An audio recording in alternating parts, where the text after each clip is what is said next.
Welcome, we're so happy you tuned in tonight. Before we get started, I'd love to know, where are you watching from? Drop it in the comments. Now, let's get comfortable and drift into deep, peaceful sleep together. Rain is liquid water falling from clouds to the ground. It's one of the most familiar things in nature, and yet when you pause to think about it, even this simple phenomenon is full of quiet complexity. Rain is part of the water cycle, that constant movement of water around Earth, from ocean to sky, from sky to land, and back again in loops that have been running for billions of years. Every raindrop you see has been somewhere else before. It has cycled through rivers, oceans, soil, plants, clouds, and now it falls again, repeating an ancient pattern that connects everything on the planet in a web of moisture and motion. Rain begins with water vapor, which is invisible. You can't see it in the air around you, even though it's there, mixed in with nitrogen and oxygen and all the other gases that make up our atmosphere. Water vapor is just water in its gaseous form, molecules moving freely, bouncing around, unattached to one another. It forms when liquid water evaporates, when the sun warms the ocean, or when moisture lifts from a lake, or when a wet street dries after a storm. The energy from heat allows water molecules to break free from the liquid and drift into the air as vapor. This vapor is light. It rises, it spreads, and it waits. The waiting is important in its way. Water vapor can linger in the atmosphere for days or even weeks, traveling with the wind, mixing with other air masses, moving across continents and oceans. During this time, the vapor is just one component of the air, invisible and unremarkable to anyone breathing it. But it carries with it the potential for rain, stored energy in the form of latent heat, moisture that will eventually return to the surface in one form or another. The atmosphere holds an enormous amount of water at any given moment. If all of it condensed and fell at once, it would cover the Earth's surface with about an inch of water. But it doesn't fall all at once. It falls gradually in specific places when conditions are right. The next step happens when air cools enough. Water vapor becomes droplets when air reaches a temperature where it can no longer hold all that invisible moisture. This temperature is called the dew point. Cooling to the dew point allows condensation to happen. Condensation is the opposite of evaporation. It's when water vapor turns back into liquid. But here's something interesting. Condensation doesn't usually happen all by itself, even when the air is cool enough. The vapor needs a little help. It needs something to gather on, something to give it a starting point. That's where condensation nuclei come in. Condensation usually needs tiny particles called condensation nuclei, and these particles are everywhere. They can be dust, sea salt, smoke, or pollen. They can be microscopic fragments of soil kicked up by wind, or tiny crystals of salt left behind when ocean spray evaporates, or particles released by factories and cars, or even bits of organic material from trees and plants. These nuclei are so small you'd never notice them, but they're floating all around you, thousands and thousands of them in every breath of air. When water vapor encounters one of these particles and the air is cool enough, the vapor begins to stick to it. A droplet starts to form, molecule by molecule, building up around the nucleus like a tiny shell of liquid. The process of a droplet forming on a nucleus is surprisingly delicate. The nucleus provides a surface, a place where water molecules can gather more easily than they could in empty air. Without the nucleus, water molecules would have to spontaneously cluster together, which requires much more cooling. Air would have to be supersaturated, cooled well below the dew point before droplets would form, but with nuclei present, condensation can happen right at the dew point, or even slightly before. The nucleus acts like a seed, a foundation on which the droplet can grow. Different types of nuclei work with different levels of efficiency. Sea salt particles are particularly good at attracting water, because salt is hygroscopic. It absorbs moisture readily. Some particles are less effective, but even a speck of dust can work if the air is cool and moist enough. Cloud droplets start extremely small. We're talking about droplets that are only 10 or 20 micrometers across, far smaller than the period at the end of this sentence. They're so light that they can float in the air, held aloft by even the gentlest upward motion in the atmosphere. A cloud is really just a collection of billions of these droplets, all suspended together, drifting and shifting. From the ground, a cloud looks solid, but if you could walk through one, you'd just feel a cool mist. Each droplet is separate, floating in space, too small and too light to fall. When you see a cloud, you're seeing the collective effect of countless tiny droplets scattering sunlight. Each droplet acts like a tiny lens or mirror, bouncing light in different directions. White clouds are white because they scatter all wavelengths of visible light roughly equally. Darker clouds appear dark because they're thick enough that light can't penetrate all the way through them. The base of the cloud is in shadow. But whether a cloud is white, grey or nearly black, the droplets inside it are all transparent. The colour is an optical effect, a result of light interacting with vast numbers of droplets. But many droplets must grow before they can fall as rain. The challenge is that these tiny cloud droplets are in a kind of equilibrium. They're small enough that they don't fall, but they're also not growing much just by sitting there. For rain to happen, droplets need to get much bigger, hundreds of times bigger. They need to become heavy enough that gravity can pull them down through the air, even against the upward currents and the drag of the atmosphere. Rain happens when droplets become heavy enough to overcome rising air and drag, and there are a few different ways this growth can happen depending on the type of cloud and the conditions inside it. One common way droplets grow is by colliding and merging. This is called collision coalescence. Imagine millions of tiny droplets all drifting around inside a cloud. Some are moving up, carried by rising air. Some are starting to fall because they're slightly bigger. As they move, they bump into each other. When two droplets collide, they can merge into one larger droplet. That larger droplet is now a bit heavier, so it falls a little faster, and as it falls, it collides with even more droplets on the way down. Each collision adds more water, and the droplet grows. In warm clouds where the temperature is above freezing all the way through, this process can make raindrops efficiently. The droplets don't need to freeze. They just keep colliding and growing until they're big enough to fall all the way to the ground. The efficiency of collision coalescence depends on several factors. Droplet size is important. If all the droplets are exactly the same size, they'll all fall at the same speed, and they won't collide as often. But in real clouds, there's always a range of droplet sizes, and this creates different fall speeds, which creates more collisions. The strength of the updraft matters too.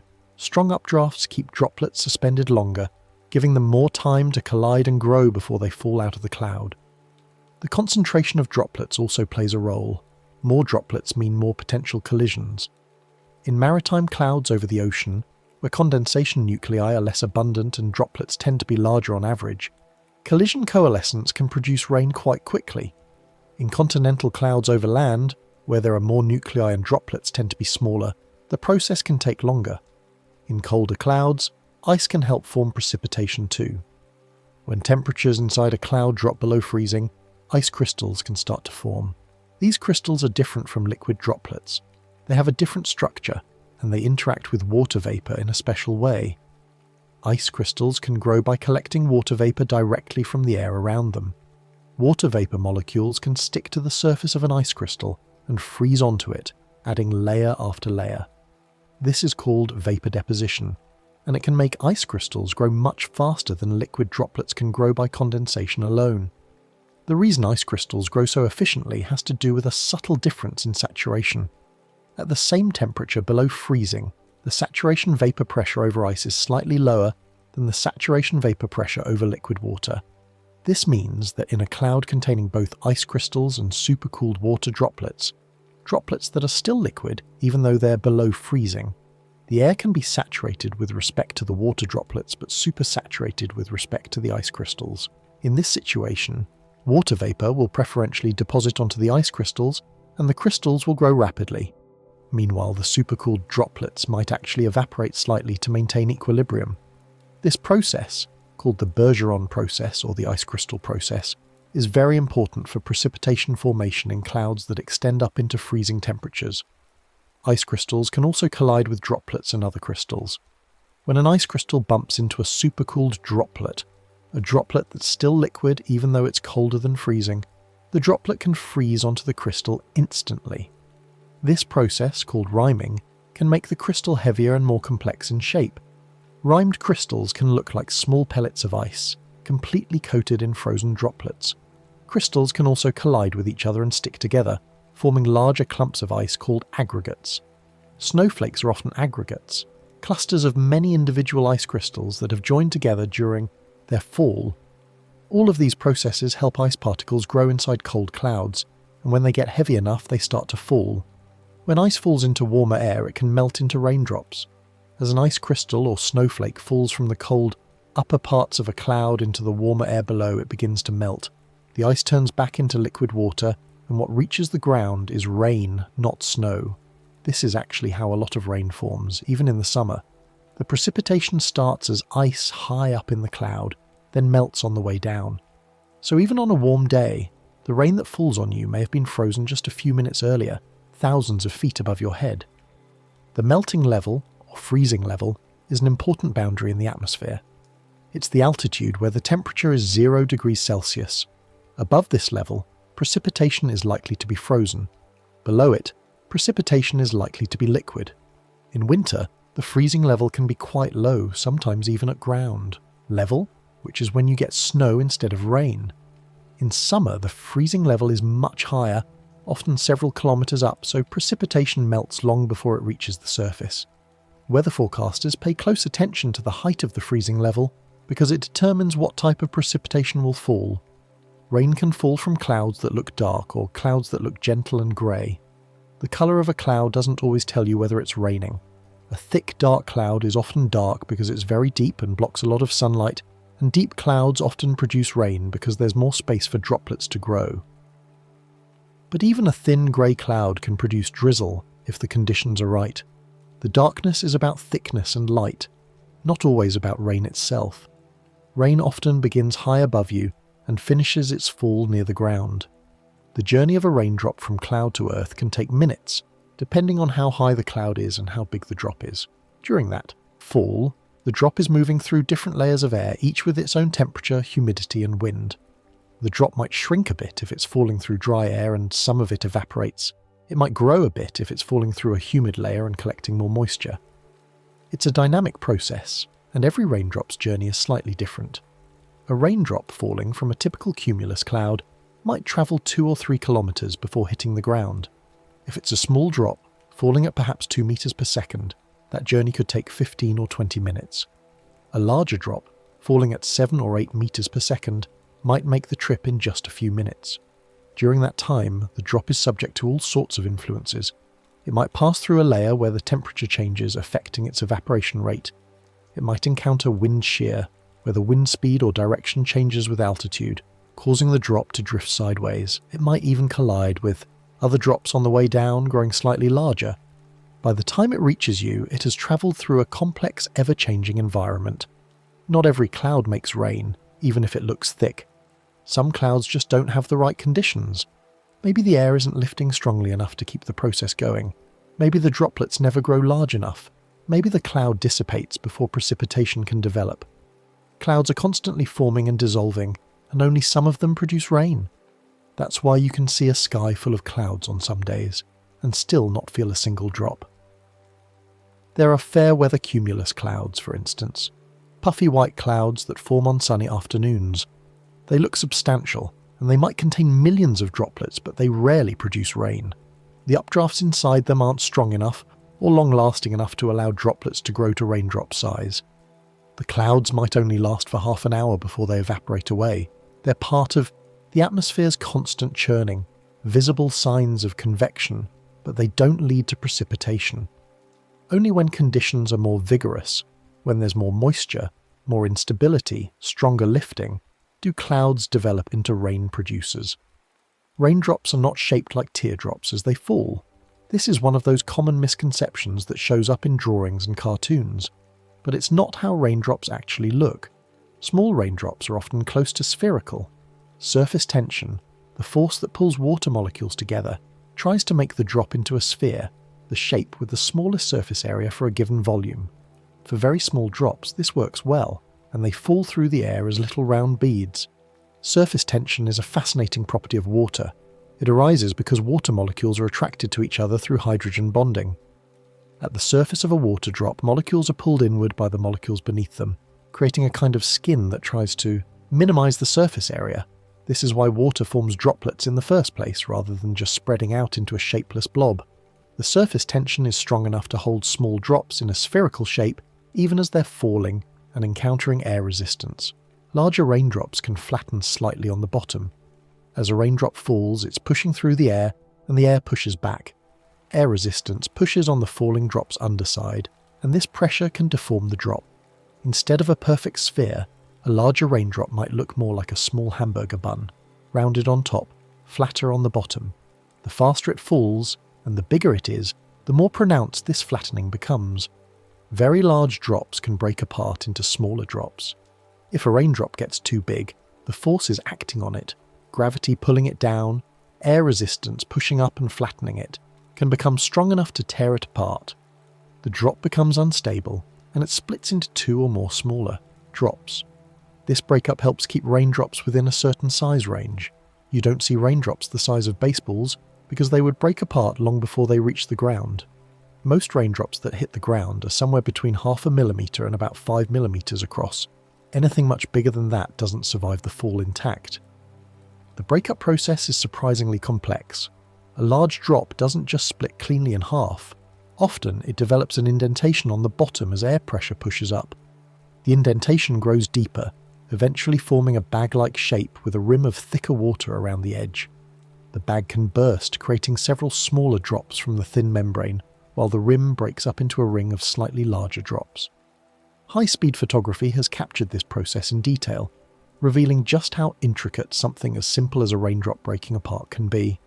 The speed a drop falls depends on its size.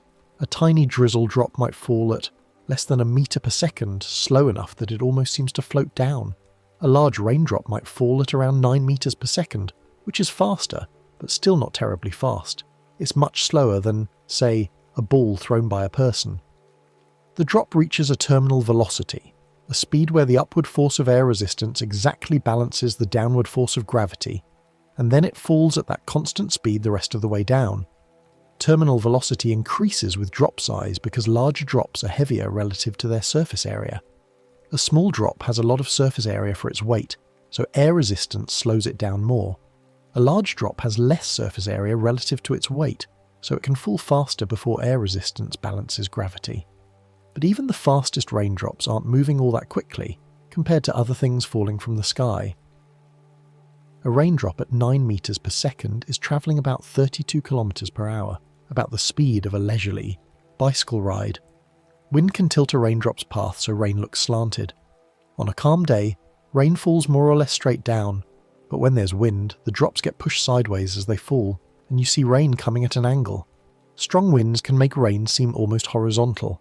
The drops are still falling downward due to gravity, but they're also being carried sideways by the moving air, and the combination of those two motions makes the slanted streaks you see during a storm. The angle of the rain tells you something about the wind speed. If the rain is falling straight down, there's little or no wind at the level where the drops are falling. If the rain is at a 45-degree angle, the horizontal wind speed is roughly the same as the terminal velocity of the drops. If the rain seems nearly horizontal, the wind is much stronger than the fall speed. Sailors and pilots pay attention to these cues, reading the rain to understand what the wind is doing at different altitudes. The pattern of rainfall can change minute by minute as cloud layers shift. Clouds are not static objects. They're constantly evolving, growing in some places, shrinking in others, moving with the wind, responding to changes in the atmosphere around them. As they shift, the rain they produce shifts too. You might feel a heavy burst of rain for a few minutes, then it lightens to a drizzle, then it stops, then it starts again. These changes reflect what's happening in the clouds above you. Changes in updrafts, changes in the supply of moisture, changes in temperature. Rain is a conversation between the sky and the surface, and it's always changing. Sometimes these changes are organized into patterns. A line of thunderstorms, for instance, might move through an area over the course of an hour, producing bursts of heavy rain separated by lulls. Each storm cell in the line has its own internal structure, its own updraft, its own downdraft, its own region of heavy precipitation, and as the line moves, you experience each cell in sequence. First the leading edge with gusty winds and the first heavy drops, then the core with the heaviest rain, then the trailing edge as the cell moves away and the rain lightens, then a gap, a period of light rain or no rain, before the next cell arrives and the pattern repeats. Drizzle is made of very small droplets. Drizzle is its own category of precipitation, different from rain. The droplets in drizzle are tiny, usually less than 0.5 millimeter in diameter. They fall slowly and they don't make much sound. Drizzle often has a soft, almost weightless quality. It can make everything damp without ever feeling like a real rain shower. It's the kind of precipitation that barely makes a splash when it hits the ground. Drizzle often falls from low-layered clouds. These clouds, called stratus clouds, are the flat grey blankets that sometimes cover the whole sky. They're not very tall, and they don't have strong vertical motion inside. They're stable and calm, and the precipitation they produce is equally calm. Drizzle from a stratus cloud can last for hours, just a steady, light mist that seems to hover in the air. Stratus clouds often form when a layer of moist air cools just enough to reach the dew point. This can happen overnight, when the ground cools by radiating heat to space, and the air near the surface cools in response. It can happen when warm, moist air moves over a cooler surface, like when air from over the ocean moves over cooler coastal land. The cooling is gentle and widespread, and the resulting cloud is gentle and widespread too. The droplets in a stratus cloud are small and don't grow very large because there isn't enough vertical motion to promote collision coalescence or ice processes. What falls is drizzle, not rain. Showers are rain that starts and stops more suddenly. A shower is different in character from steady rain. Showers tend to be briefer and more intense. They come on quickly, rain for a while, and then stop. The rain might be heavy during a shower, then nothing, then heavy again. Showers are less predictable in their timing and location. Showers often come from clouds with stronger vertical motion. These clouds, called cumulus or cumulonimbus clouds, have strong updrafts inside them. Warm air is rising quickly, carrying moisture upward, and the clouds can grow tall in a short amount of time. Inside these clouds, droplets grow rapidly through collision and coalescence, and ice processes can be very active in the upper levels. The result is bursts of rain that can be quite heavy, but which don't last as long as the steady rain from a large weather system. A cumulonimbus cloud, the towering cloud associated with thunderstorms, can produce very heavy showers. These clouds can extend from near the surface all the way up to the tropopause, the boundary between the troposphere and the stratosphere, which is typically around 10 or 12 kilometers high in the mid-latitudes. The updrafts inside a cumulonimbus can be extremely strong, sometimes exceeding 20 or 30 meters per second. These updrafts can suspend large raindrops and even hailstones, allowing them to grow to impressive sizes before they finally fall. When they do fall, the result is a deluge, a shower that can drop centimeters of rain in just a few minutes. Steady rain can last longer when large cloud systems pass through. Think of a cold front moving across a region, or a low-pressure system spinning slowly overhead. These systems are big. They can cover several states, or even a large portion of a continent. They contain vast layers of clouds, and as the system moves, the clouds move with it. Rain can fall for hours or even days as the system passes, because there's just so much cloud and so much moisture involved. This is the kind of rain that settles in and doesn't seem to want to leave.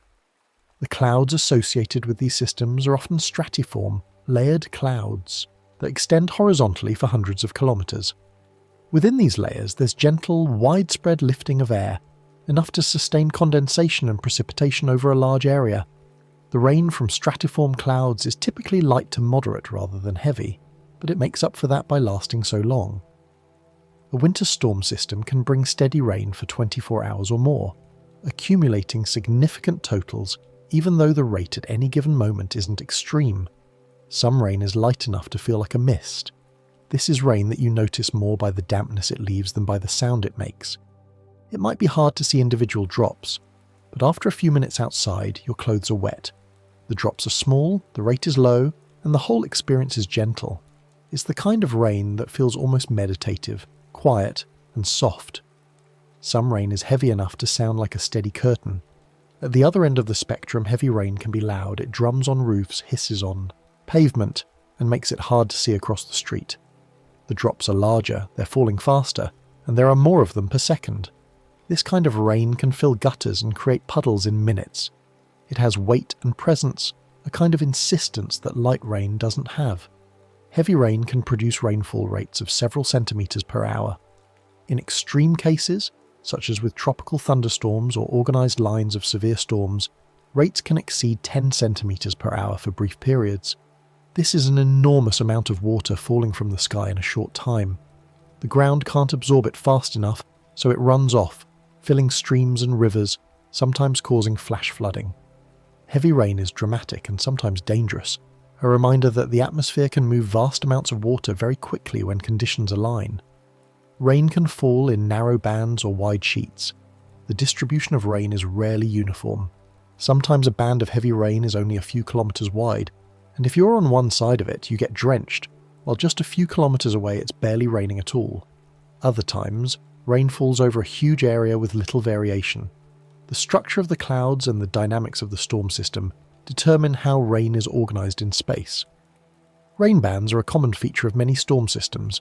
In a hurricane, for instance, spiral rain bands wrap around the center of the storm, each one producing heavy rain and gusty winds. Between the rain bands, conditions are much calmer. If a rain band passes over you, you experience a period of intense rain, and then it moves on, and you're in a relatively dry area until the next band arrives. Even in smaller systems, rain can organize into bands aligned with features like fronts or lines of convergence, where winds from different directions meet and force air upward. Rain can be local, affecting one neighborhood and not another. On a summer afternoon, a small thunderstorm might develop over one part of a city and dump rain there while the rest of the city stays dry. You can sometimes see this from a distance, a column of rain falling from a single cloud, with clear skies all around it. It's a reminder that weather happens on many scales, from continent-wide patterns down to individual clouds a few kilometers across. The localized nature of some rain can be surprising and even frustrating. You might check the weather forecast and see that rain is expected, but the rain falls on the other side of town and you don't get any. Or the opposite, the forecast says it will stay dry, but a small cell develops right overhead and drenches you. Forecasting the exact location of these small-scale features is difficult because they depend on local variations in heating, moisture, and wind that aren't always well represented in weather models. Rain intensity is often measured as rainfall rate over time. Meteorologists talk about how much rain falls in an hour or how many millimeters or inches accumulate in a day. A light rain might be just a millimeter or two per hour. A moderate rain might be 5 or 10 millimeters per hour. A heavy downpour could be 20 or 30 millimeters per hour or more. These numbers help quantify something that can otherwise be hard to describe: how much water is actually falling from the sky. Rain gauges are the instruments used to measure rainfall. The simplest rain gauge is just a cylinder with straight sides, open at the top. Rain falls in, and you measure the depth of water that collects. More sophisticated gauges can record rainfall automatically, logging the amount that falls in each hour or even each minute. Some gauges tip a small bucket each time a certain amount of rain has fallen, and the number of tips is counted electronically. Others weigh the collected rain continuously. All of these measurements help meteorologists track storms, verify forecasts, and build up long-term records of rainfall patterns. Rain can cool the air as it falls. One of the side effects of rain is cooling, and this happens through a process that's easy to overlook. Cooling happens because some droplets evaporate, which uses heat. Even as rain is falling, some of the drops are evaporating, especially if the air they're falling through is dry. Evaporation is a phase change from liquid to vapor, and phase changes involve latent heat, energy hidden in the change of state. When water evaporates, it absorbs heat from the surrounding air. That heat is used to break the bonds between water molecules and turn liquid into vapor. As a result, the air gets cooler. This evaporative cooling can be significant, especially in dry climates. When rain falls into dry air, a lot of the rain can evaporate before it even reaches the ground, and the air below the cloud cools dramatically. That cool air is denser than the warm air around it, so it sinks, creating a downdraft. This is one reason thunderstorms can produce strong gusts of wind. The rain cools. The cool air rushes downward, and when it hits the ground, it spreads out in all directions, creating gusty winds. These downdrafts are sometimes called downbursts if they're particularly strong. A downburst can produce winds as strong as a tornado, though they're spread over a wider area and don't have the rotating structure of a tornado. Downbursts are especially common in arid regions where the air is very dry and evaporative cooling is very efficient. A thunderstorm over a desert can produce a tremendous downdraft even if very little rain actually reaches the ground, just because so much evaporation is happening during the fall. Rain can make a warm day feel softer and calmer. There's a psychological component to this certainly, but there's also a physical one. The The cooling from evaporation, the increase in humidity, the change in light as clouds block the sun, all of these things combine to make the air feel different. A hot, dry afternoon can be transformed into a cool, damp one in just a few minutes of rain. The relief that rain brings on a hot day is something many people find deeply satisfying. There's a freshness to the air, a sense of things being washed clean.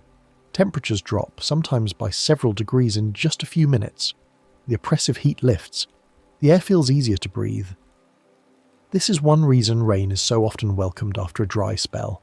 It's not just about the water for plants and reservoirs, it's about the immediate comfort it brings.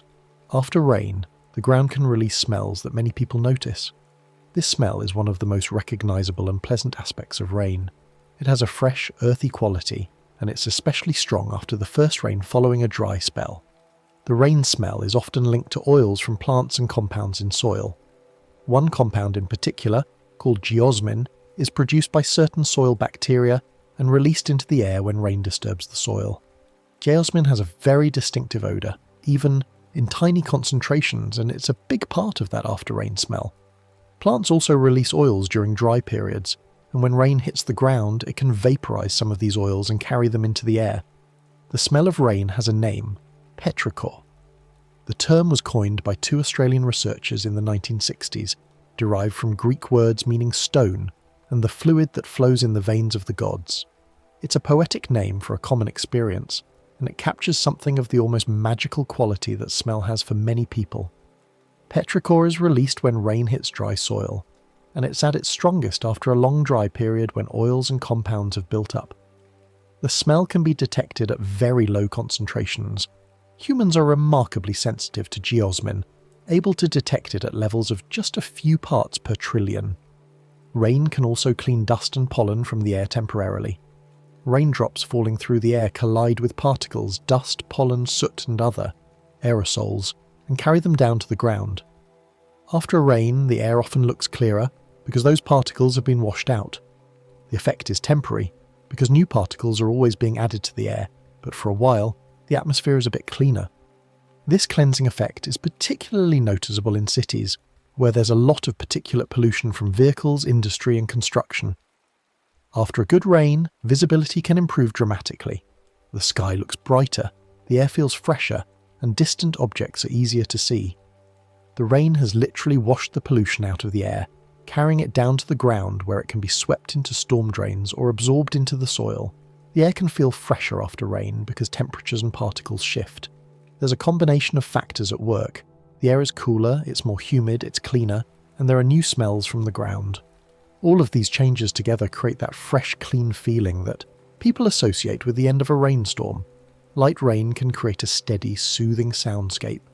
Rain sounds are one of the reasons people find rain relaxing. There's something about the consistency of the sound, the way it fills the space with a soft, continuous noise, that many find calming. It's not loud enough to be jarring, but it's not silent either. It's a kind of white noise, a background sound that can mask other, more distracting noises and help the mind settle.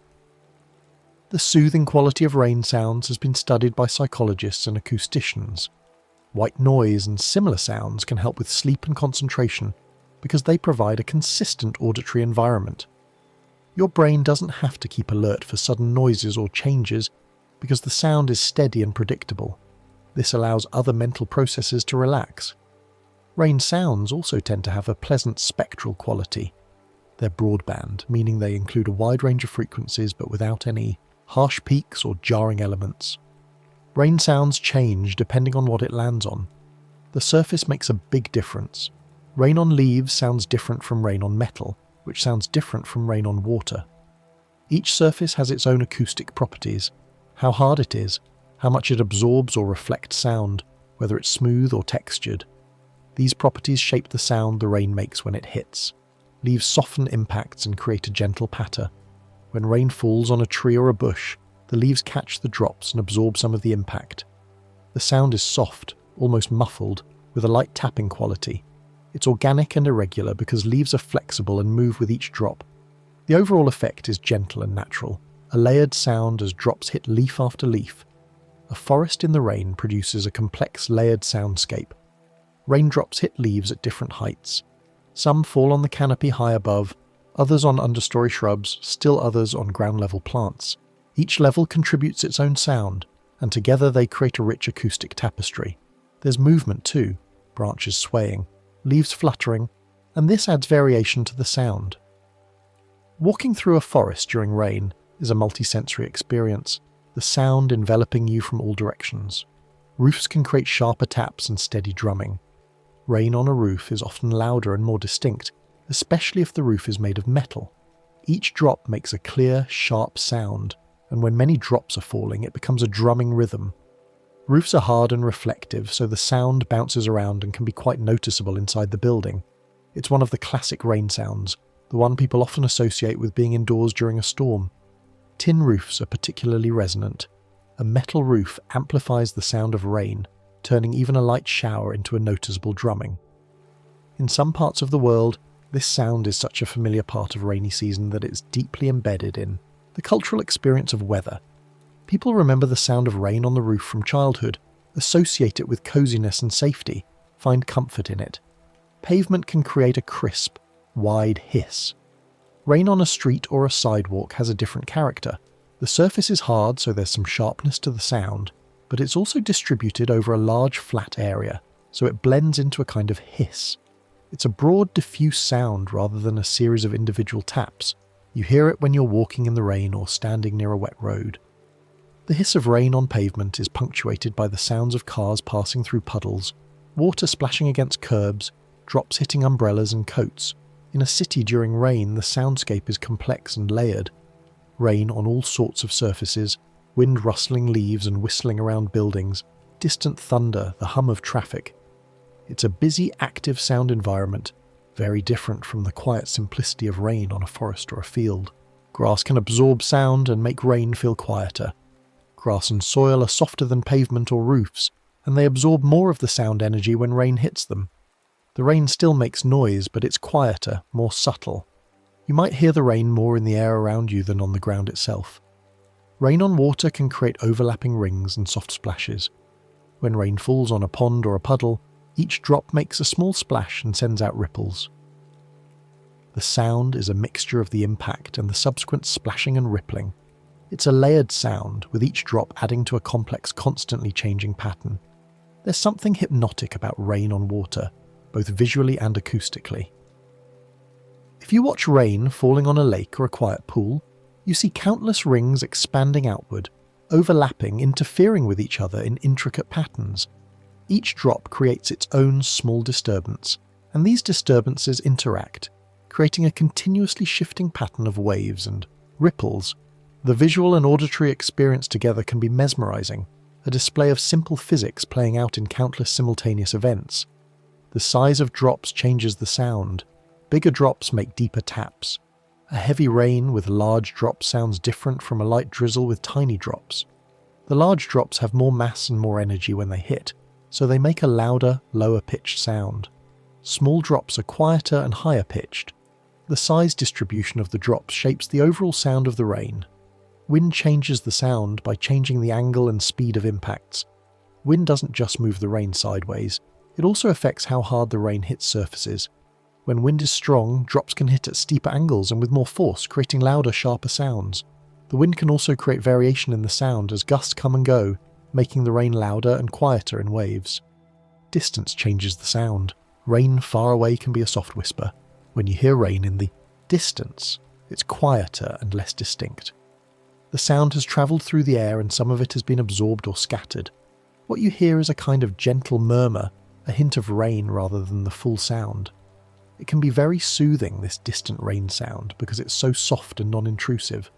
A steady rainfall can become a natural lullaby because it is repetitive and non-demanding. The sound doesn't change much. It doesn't startle you. It doesn't require your attention. It's just there, constant and calm, and that constancy can help the mind let go of other thoughts and drift. Rain sounds are often used for sleep and relaxation for this very reason.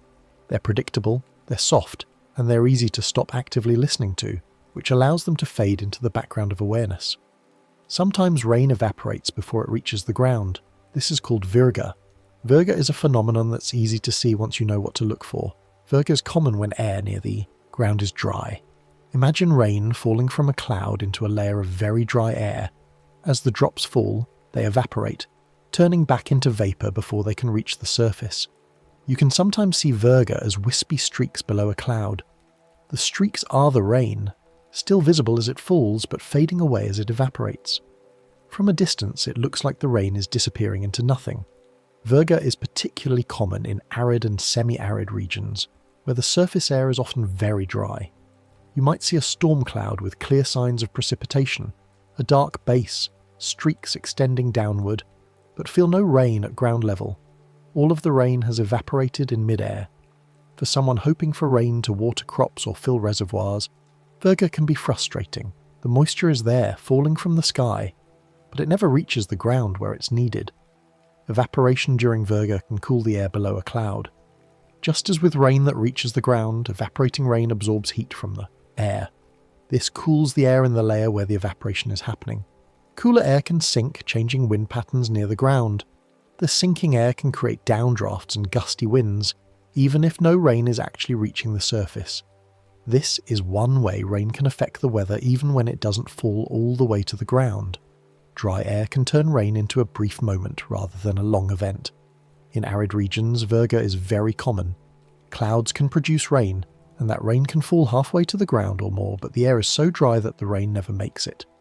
You see the clouds, you see the streaks of precipitation, but you feel nothing. It's a reminder that the atmosphere is layered, and conditions can be very different at different heights. This is one reason you can see rain in the distance and feel none where you are. Even if a cloud is overhead and rain is falling from it, if the air at your level is dry enough, the rain won't reach you. Or maybe the rain is falling a few kilometers away, and the wind isn't carrying it in your direction. Rainfall distribution is rarely perfectly even. Some places get rain, others don't, even when they're close together. The atmosphere is always layering and mixing, quietly shaping what reaches the ground. Air is constantly moving, rising, sinking, mixing horizontally and vertically. These motions create layers with different temperatures, humidities, and wind speeds. Rain has to pass through all of these layers on its way down, and each layer can change the rain in some way. The atmosphere is not a simple, uniform medium. It's a complex, dynamic fluid, and rain is shaped by that complexity. Rain usually begins with air lifting upward. This is the fundamental starting point for most precipitation. For rain to happen, you need moisture in the air, you need that air to cool, and cooling usually happens when air rises. As air rises, it expands because the pressure decreases with altitude. Expansion cools the air, and cooling brings the air closer to its dew point. When the air reaches the dew point, condensation begins, clouds form, and if the process continues, precipitation can develop. Air can lift when the ground warms it. This is called convection. On a sunny day, the ground absorbs sunlight and heats up. The air in contact with the ground warms up too. Warm air is less dense than cool air, so it starts to rise. As it rises, it cools, and if it's carrying enough moisture, it can reach the dew point and form clouds. This is how many afternoon thunderstorms develop, especially in warm, humid climates. The sun heats the ground, the air rises, clouds grow, and rain falls. Convective processes are particularly important in the tropics, where strong sunlight and abundant moisture create ideal conditions for afternoon storms. Almost every day, cumulus clouds begin to form in the late morning as the sun warms the surface. By early afternoon, some of these clouds have grown into towering cumulonimbus, producing heavy rain showers and thunderstorms. The pattern is so regular that people can almost set their watches by it. Clear mornings, building clouds at midday, storms in the afternoon, clearing in the evening. Air can lift when it's pushed up a mountain. This is called orographic lifting. When wind blows toward a mountain range, the air has to go up and over the mountains. As it rises, it cools, and cooling can lead to condensation and clouds. The upwind side of mountains often gets a lot of rain because of this effect, while the downwind side can be much drier. The air has lost much of its moisture on the way up, so by the time it descends on the other side, it's relatively dry. Orographic precipitation can produce very high rainfall totals. Some of the wettest places on Earth are on the windward slopes of mountains, where moist air is constantly being forced upward. Mount Waialeal in Hawaii, for instance, receives more than 10 meters of rain per year on average because it's in the path of the trade winds, which carry moist air from the ocean and force it up the mountain slopes. The downwind sides of islands and mountain ranges, by contrast, can be surprisingly dry. Even though they're just a few kilometres away from the wet slopes, air can lift where warm and cold air meet along fronts. A front is a boundary between air masses with different temperatures. When warm air and cold air meet, the warm air is forced to rise over the cold air, because warm air is lighter. This lifting can produce extensive cloud systems and precipitation. Cold fronts, where cold air is advancing and pushing under warm air, can produce lines of showers and thunderstorms. Warm fronts, where warm air is advancing and rising over retreating cold air, can produce broad areas of steady rain. Frontal systems are a major source of precipitation in the mid-latitudes, where warm tropical air and cold polar air frequently collide. The boundary between these air masses is the polar front, and it's along this front that many of the storms affecting North America, Europe and Asia develop. As the front moves, it brings changing weather. First the approach of clouds, then rain, then clearing as the front passes and different air moves in. Lifting cools air, which encourages condensation. This is the key mechanism. Without lifting, air wouldn't cool enough to reach the dew point, and without reaching the dew point, condensation wouldn't happen. No condensation means no clouds, and no clouds means no rain. Lifting is the engine that drives the whole process. Clouds grow where condensation is happening repeatedly. Once condensation starts, a cloud begins to form, and if the conditions are right, the cloud keeps growing. More air keeps rising, more moisture keeps condensing, and the cloud expands. In some cases, clouds can grow very tall very quickly, especially in unstable atmospheres where rising air accelerates as it goes up. Instability in the atmosphere occurs when temperature decreases rapidly with height. In a stable atmosphere, rising air cools at a rate similar to the surrounding air, so there's no tendency for the air to keep rising. But in an unstable atmosphere, rising air stays warmer than its surroundings even as it cools, and this makes it buoyant. It continues to accelerate upward, driving vigorous convection and rapid cloud growth. This is the environment that produces the most intense thunderstorms. Larger cloud systems can organize rain over wide areas. When weather systems develop, they can create clouds that extend for hundreds of kilometers. These systems can produce rain over entire regions, and the rain can last for many hours or even days. The organization of the clouds is tied to the structure of the weather system, where air is rising, where it's sinking, where the moisture is concentrated. Small clouds can produce quick, gentle showers. On the other hand, a single cumulus cloud might only be a kilometer or two across, and it might only last for half an hour, but during that time it can produce a brief shower. The shower might be light, and it might only affect a small area, but it's still rain, produced by the same basic processes of lifting, cooling, condensation, and droplet growth. The same cloud can shift from drizzle to steadier rain as conditions change. Clouds are not static. Their internal structure is constantly evolving. Updrafts can strengthen or weaken. The supply of moisture can increase or decrease. The temperature profile can change. All of these changes affect the precipitation. A cloud that's producing drizzle might start producing heavier rain if the updrafts strengthen and droplets have more time to grow. Rain is often the visible end of invisible processes, lifting, cooling, condensing, and growing droplets. What you see when you look at rain is the final product. You don't see the air rising, you don't see the cooling, you don't see the condensation nuclei, and you don't see the collision coalescence or ice processes happening inside the cloud. But all of those invisible processes are what make rain possible. The rain you feel is the culmination of a long chain of atmospheric events. Rain moves fresh water from the sky back to land and ocean. This is one of the most important roles rain plays on Earth. The water cycle is constantly moving water between the surface and the atmosphere. Evaporation lifts water from the ocean and the land into the air. Condensation and precipitation bring it back down. Without rain, the water that evaporates would just accumulate in the atmosphere, and the land would dry out. Rain is the return trip, the way water gets back to where it's needed. Rain helps refill rivers, lakes, and reservoirs. When rain falls on land, some of it soaks into the ground, some of it evaporates, and some of it flows over the surface and into streams and rivers. This surface runoff is what keeps rivers flowing, is what fills reservoirs behind dams, it's what maintains lake levels. Without rain, rivers would run dry, lakes would shrink, and reservoirs would empty. Rain is the source of fresh surface water. The Amazon River, the largest river in the world by volume, is fed almost entirely by rain falling on its vast drainage basin. Millions of square kilometres of rainforest receive abundant precipitation, and all of that water eventually flows into the river system.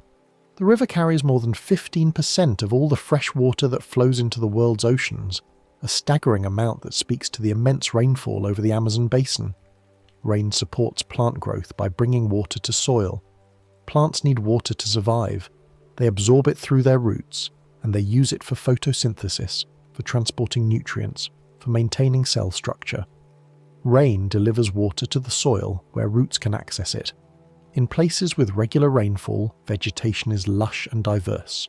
In places with little rain, vegetation is sparse and specially adapted to survive on very little water. The amount and pattern of rainfall shapes entire ecosystems.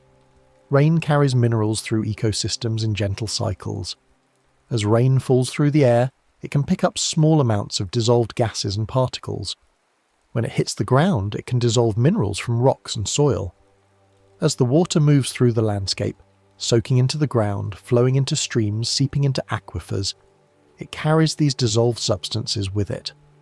This is one way nutrients are distributed through ecosystems. It's a slow process, but it's been going on for so long that it's shaped the chemistry of soils, rivers and oceans. Rainfall patterns influence where forests, grasslands and deserts form. Climate is driven by many factors, but rainfall is one of the most important. A place that gets abundant rain year-round might have a rainforest. A place that gets moderate rain might have forests or grasslands, depending on temperature and seasonality. A place that gets very little rain becomes a desert. These are broad generalizations, but they hold true around the world. Rainfall is a defining feature of climate, and climate determines what kinds of ecosystems can exist. Rain releases heat in the atmosphere when vapor condenses into droplets. This is the other side of latent heat. When water evaporates, it absorbs heat from the surroundings, cooling them. When water condenses, it releases that heat back into the air, warming it. This release of latent heat is a huge source of energy in the atmosphere. It's one of the main engines of weather. Thunderstorms, hurricanes, and other storm systems are powered in large part by the heat, released when water vapor condenses. That released heat can help drive winds and circulation. The warming from condensation makes air more buoyant, which strengthens updrafts, which brings in more moist air from the surroundings, which leads to more condensation and more warming. This feedback can intensify storms and create powerful winds. On a larger scale, the release of latent heat in the tropics is one of the main drivers of global atmospheric circulation. It helps create the trade winds, the jet streams, and the large-scale patterns of rising and sinking air that shape weather around the world. Rain is one way the atmosphere redistributes energy. The sun heats the earth unevenly, more at the equator, less at the poles. The atmosphere and ocean work together to move heat from warm regions to cooler regions, evening out the temperature differences. Rain is part of this redistribution. Water evaporates in warm places, carrying energy up into the atmosphere as latent heat. The water vapor moves with the wind. When it condenses and rains out in a different location, that heat is released, warming that part of the atmosphere. Through this mechanism, rain helps transport energy across the planet. Even light rain is part of Earth's constant balancing act. The Earth system is always trying to reach equilibrium, balancing energy in and energy out, balancing moisture between surface and sky, balancing temperature between different regions. Rain, even a gentle drizzle, is part of this balancing process. It might seem small and local, but it's connected to the global system. The water you experience as rain has often travelled through many places before. The water molecule that lands on your hand might have evaporated from the Pacific Ocean weeks ago, been carried across continents by the wind, condensed into a cloud over your city, and now it's falling. But its journey doesn't end there. It will soak into the soil, or run into a river, or evaporate again in a few hours, and then the cycle continues. Water molecules are constantly being recycled through the Earth system, and rain is just one stage in their endless journey. Your breath contains water vapor. Every time you exhale, you're releasing a small amount of water vapor into the air. It's a tiny amount, but it's there. If you breathe onto a cold window, you can see it condense into a thin fog. This is the same process that happens in clouds, just on a much smaller scale. Your breath is part of the water cycle, even if it's a minuscule part. A warm shower can raise humidity in a room by adding vapor to the air. When you run hot water, some of it evaporates and mixes with the air in the bathroom. The humidity goes up. You can feel it. The air feels thicker, warmer, more moist. After you turn off the water, the humidity gradually drops as the vapor condenses on cold surfaces or mixes with drier air from the rest of the building. But for a while, you've created a little humid microclimate in your bathroom. Cooler air holds less water vapor than warmer air. This is a fundamental property of air and water vapor. Warm air can hold a lot of moisture before it becomes saturated. Cool air can't hold as much. If you take a parcel of warm, moist air and cool it down, eventually it will reach. The dew point and the vapor will start condensing. This is why condensation happens at night when temperatures drop, and it's why clouds form when air rises and cools. That's why condensation can form on cold windows. On a cold night, the window glass is much colder than the air inside the room. When warm, moist indoor air comes into contact with the cold glass, it cools down quickly. If it cools below the dew point, the water vapor condenses right onto the glass, forming a layer of tiny droplets. This is the same process that forms dew on grass or frost on a car windshield. Rain reminds us that the air is full of invisible moisture. You can't see water vapor, but it's always there, mixed in with the other gases in the atmosphere. Rain is proof of that invisible moisture. It's the vapor made visible, transformed from gas to liquid, falling to the ground. Every raindrop is a reminder that the atmosphere is not just nitrogen and oxygen, it's also water, constantly shifting between phases. The water cycle never stops, even while you sleep. Right now, somewhere on Earth, water is evaporating from the ocean. Somewhere else, clouds are forming. Somewhere else, rain is falling. The cycle runs continuously, day and night, summer and winter, year after year. It doesn't pause. It's one of the most constant, reliable processes on the planet, a rhythm that has been running for as long as Earth has had an atmosphere and oceans. Some of the water in rain once evaporated from oceans far away. The atmosphere is well mixed over time and distance.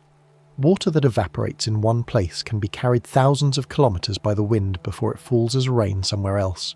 The rain that falls on a landlocked region might have evaporated from the ocean weeks ago and been carried inland by weather systems. The journey of water through the atmosphere can be long and complex. Some of it once evaporated from plants through a process called transpiration. Plants take up water from the soil through their roots, and they release some of it through tiny pores in their leaves called stomata. This process is called transpiration, and it's a significant source of water vapor in the atmosphere, especially in forested regions. A large tree can transpire hundreds of liters of water in a single day. That water enters the atmosphere and can eventually become part of a cloud and fall as rain. Tonight, you can let thoughts fall like rain. Quiet, steady, and then gone. Rain is a good metaphor for letting go. Thoughts come, they fall, they touch the surface of your mind, and then they flow away. You don't have to hold on to them. You don't have to examine each one. You can just let them pass like raindrops falling through the air. Each one separate, each one temporary, each one part of a larger pattern that you don't have to understand or control. And as you rest, Earth continues its oldest rhythm, water rising, gathering, and returning softly home. This rhythm has been running for billions of years. It was running before there were forests, before there were animals, before there were people. It will keep running long after we're gone. It's one of the most fundamental patterns of the planet. Water moving from surface to sky and back again in an endless loop, a quiet exchange that sustains everything. Rain falls. It has always fallen, it will always fall. It's simple and it's complex. It's ordinary and it's profound. It's something you can watch from a window or feel on your skin. It's something you can hear and smell and measure. And it's also something you can just let be. Just another part of the world, doing what it has always done, soft and steady, cycle after cycle, drop after drop, returning home. Just one more small fact, and then we drift. The next story is about to begin. Please relax and enjoy. A cloud is made of tiny water droplets, tiny ice crystals, or both. When you look up at the sky and see those white or grey shapes drifting across the blue, you're actually looking at billions upon billions of these minuscule particles suspended in the air. Each droplet is so small that you couldn't see it with your naked eye if it were alone. It's only when countless millions of them gather together that they become visible as the soft, puffy forms we call clouds. The ice crystals, similarly, are delicate structures that form in the colder regions of the atmosphere, each one a tiny piece of frozen water floating effortlessly in space. Together, these droplets and crystals create the gentle shapes that move across the sky, sometimes slowly, sometimes a bit faster, but always with a kind of peaceful rhythm that makes them pleasant to watch. What's particularly interesting is that clouds are not made of water vapour. This might seem confusing at first because we often think of clouds as some form of evaporated water hanging in the air, but vapour itself is actually invisible. When water evaporates from a puddle, a lake, or the ocean, it becomes water vapour. Individual molecules of water dispersed in the air spread so far apart that light passes through them without any scattering or reflection. You can't see water vapour any more than you can see the oxygen or nitrogen in the air around you. It's only when this vapour changes form, when it transitions from those separated molecules into tiny liquid droplets or ice crystals, that it becomes visible. So the cloud you see is water that has moved past the vapour stage into something new, something that interacts with light in a way that makes it appear white or grey against the sky. Clouds form when moist air cools enough for water to condense. The air around us always contains some amount of water vapour, even on days that feel dry. This vapour is mixed throughout the atmosphere, carried along by winds and air currents, invisible and weightless. But air has a particular property. When it cools down, it can't hold as much water vapour as it could when it was warm. Think of it like a sponge that becomes less absorbent as it gets colder. As the temperature drops, the air reaches a point where it simply can't keep all that water in vapour form anymore.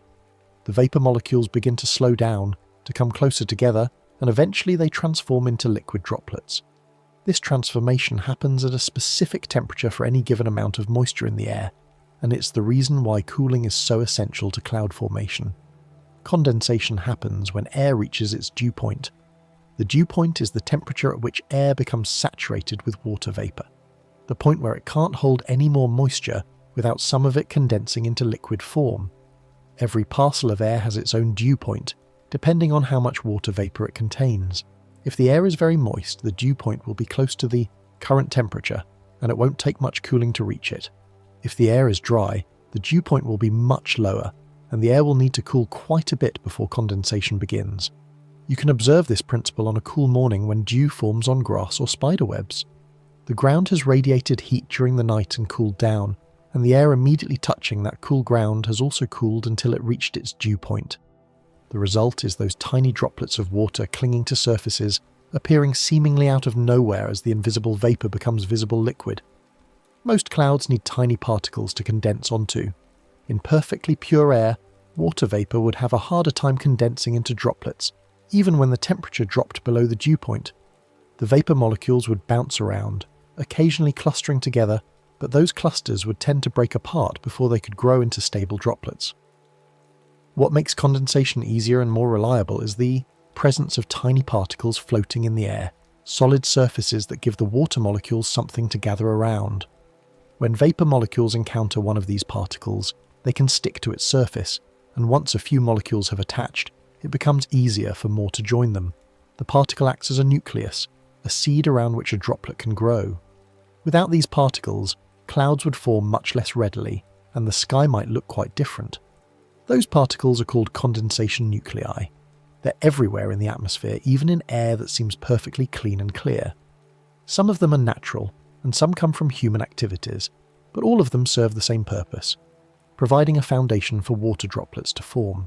These nuclei are incredibly small, often measured in micrometers or even smaller fractions, making them invisible to the eye but absolutely crucial to the process of cloud formation. They drift through the air carried by winds, rising and falling with air currents, waiting patiently for the right conditions, the right temperature, the right amount of moisture, to fulfill their role in creating a cloud. Condensation nuclei can be dust, sea salt, smoke, or pollen. The sources are wonderfully varied. Dust particles lifted from deserts or dry soil can travel thousands of miles on the wind, eventually becoming part of a cloud forming over an ocean or a forest. When ocean waves crash and break, they send tiny droplets of seawater into the air, and when those droplets evaporate, they leave behind microscopic crystals of salt that float upward and become perfect condensation nuclei. Smoke from wildfires or industrial processes contributes particles as well, tiny bits of carbon and other materials that drift through the atmosphere. Even pollen grains released by plants during their reproductive cycles can serve as nuclei, though they're generally larger and heavier than the ideal size. Each of these particles has travelled its own path through the air before contributing to a cloud, and each brings with it a tiny fragment of the place it came from. A desert, an ocean, a forest, a city. Each droplet in a cloud is extremely small. If you could somehow pluck a single droplet from a cumulus cloud and examine it, you'd find it measures about 10 to 20 micrometers in diameter. To put that in perspective, a human hair is roughly 70 micrometers across, so a cloud droplet is several times smaller than the width of a single hair. It would take millions of these droplets clustered together to form something the size of a raindrop. This extreme smallness is part of what allows clouds to float. Something so tiny doesn't fall through the air the way a raindrop does. Instead, it drifts, buffeted by air currents, rising and falling with the movement of the atmosphere, sometimes staying suspended for hours before it either evaporates back into vapor or grows large enough to fall. A cloud can look solid, but it's mostly air. When you see a towering cumulus cloud, it might appear dense and substantial, like a floating mountain of cotton or a mass of whipped cream. But if you could fly through it, you'd find that it's surprisingly insubstantial. The droplets and ice crystals are spread throughout a large volume of air, with lots of space between them. In fact, if you could somehow gather all the water droplets from a typical cloud and compress them together, they'd form a surprisingly small amount of liquid. Perhaps just enough to fill a bathtub or a small swimming pool, depending on the cloud's size. The rest is simply air, with those tiny droplets scattered through it like dust motes in a sunbeam, each one too small to see individually but together creating something visible and beautiful. Clouds are part of the water cycle, moving water through the atmosphere. Water is always in motion on Earth, constantly changing form and location in a process that has continued for billions of years. The ocean evaporates water into the air. That water rises as invisible vapor, travels with the wind, cools and condenses into clouds. The clouds release the water as precipitation, rain, snow, sleet or hail, which falls to the ground, flows into streams and rivers, and eventually makes its way back to the ocean, or seeps into the soil where plants draw it up and release it back into the air through their leaves. Clouds are one stage in this endless cycle, a visible moment in water's long journey from sea to sky to land and back again. They're temporary structures, constantly forming and dissolving, but they're part of something permanent and essential to life on Earth. Just one more small fact, and then we drift. Cloud droplets are so small that they fall very slowly. When a tiny water droplet forms in a cloud, gravity does pull on it, trying to draw it downward toward the Earth.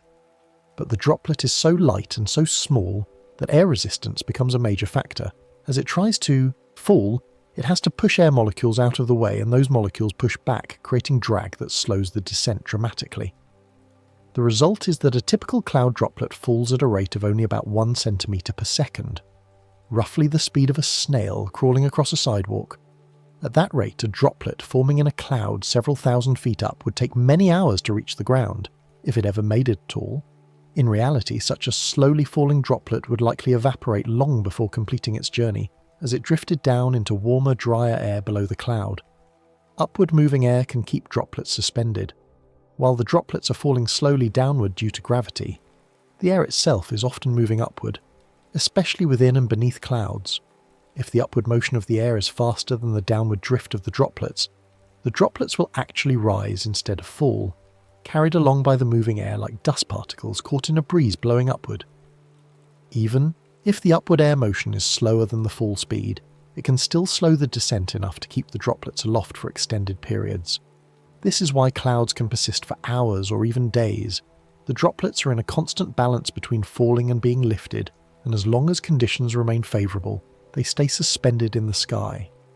Warm air is less dense than cold air, so it rises. This is a fundamental principle of how the atmosphere behaves, and it's essential to understanding why clouds form where they do. When air is heated, the molecules within it move faster and spread farther apart. This makes the air less dense. There are fewer molecules in a given volume compared to cooler air. Because it's less dense, warm air is lighter than the cooler air surrounding it, and it begins to rise, just like a hot air balloon lifts off the ground because the heated air inside is lighter than the air outside. This rising warm air is the engine that drives cloud formation in many situations. As it rises, it carries moisture with it, lifting water vapour higher and higher into the atmosphere. Rising air expands as pressure decreases with altitude. The atmosphere is held to Earth by gravity, and this creates air pressure, the weight of all the air above pressing down on the air below. At sea level, this pressure is relatively high, because there's a lot of atmosphere overhead. But as you go higher, there's less air above you, so the pressure decreases. When a parcel of warm air rises and encounters this lower pressure, it expands, spreading out to fill more space. This expansion requires energy, and the air uses its own heat energy to expand, which causes it to cool down. It's similar to what happens when you release compressed air from a tyre. The air expands rapidly and feels cold because it's using its heat energy to expand. This principle, expansion causing cooling, is crucial to cloud formation. Expanding air cools, which helps clouds form. As the rising air cools through expansion, it approaches its dew point, the temperature at which its water vapour begins to condense. The air might have been far from its dew point when it was down at the surface, warm and capable of holding lots of moisture. But as it rises and cools, the gap between its temperature and dew point narrows. Eventually, if the air rises high enough and cools enough, it reaches the dew point. At that moment, condensation begins. Water vapour transforms into tiny droplets around condensation nuclei, and a cloud starts to form. This is why clouds often have distinct bases, flat bottoms that mark the altitude where rising air has cooled to its dew point and condensation has begun. This cooling from rising is called adiabatic cooling. The term adiabatic comes from Greek words meaning not passable or impassable, and in physics, it refers to a process that happens without heat being added or removed from outside. When air rises and cools adiabatically, it's not losing heat to its surroundings, it's simply using its own internal heat energy to expand against the lower pressure. The opposite happens when air sinks. It's compressed by the increasing pressure, and that compression converts work into heat, warming the air. This adiabatic cooling and warming is happening all the time in the atmosphere, driving weather patterns, creating clouds, and influencing winds. It's a process powered entirely by the movement of air and the changing pressure with altitude. Clouds often mark places where air has lifted. When you look at the sky and see clouds scattered across it, you're seeing a map of where air has been rising in the atmosphere. Each cloud, whether a small puff of cumulus or a vast sheet of stratus, formed because air rose high enough and cooled enough for condensation to occur. The clear spaces between clouds are places where air isn't rising, or where it's sinking, or where conditions weren't quite right for condensation. By watching how clouds form and where they appear, you can begin to understand the invisible motions of the atmosphere, the currents and updrafts and flows that are constantly reshaping the air around us. Air can lift over mountains, forming clouds on the windward side. When wind encounters a mountain range, it can't simply stop or go around. It has to rise up and over the obstacle. As the air is forced upward along the mountain slope, it expands and cools adiabatically. If there's enough moisture in the air, and if it rises high enough, it will reach its dew point and clouds will form on the side of the mountain facing the wind, the windward side. These orographic clouds, as they're called, can create dramatic effects. You might see a clear sky on one side of a mountain range and a wall of clouds on the other, all because the air is being lifted by the terrain. After the air passes over the peak and descends on the leeward side, it warms and dries out, often creating a rain shadow, a region that receives little precipitation because the air has already released its moisture on the other side of the mountain. Air can lift where warm and cold air meet along fronts. A front is a boundary between two different air masses, one warm and one cold, and these boundaries are zones of active weather. When a mass of warm air meets a mass of cold air, they don't mix easily. Cold air is denser and tends to slide underneath the warm air, forcing it upward. This lifting can be gradual or quite rapid, depending on how different the two air masses are and how fast they're moving. As the warm air is lifted, it cools, and if it contains enough moisture, clouds form along the front.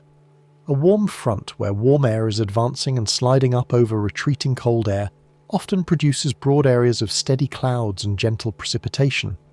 A cold front where cold air is aggressively pushing beneath warm air can produce narrow bands of towering clouds and more intense weather.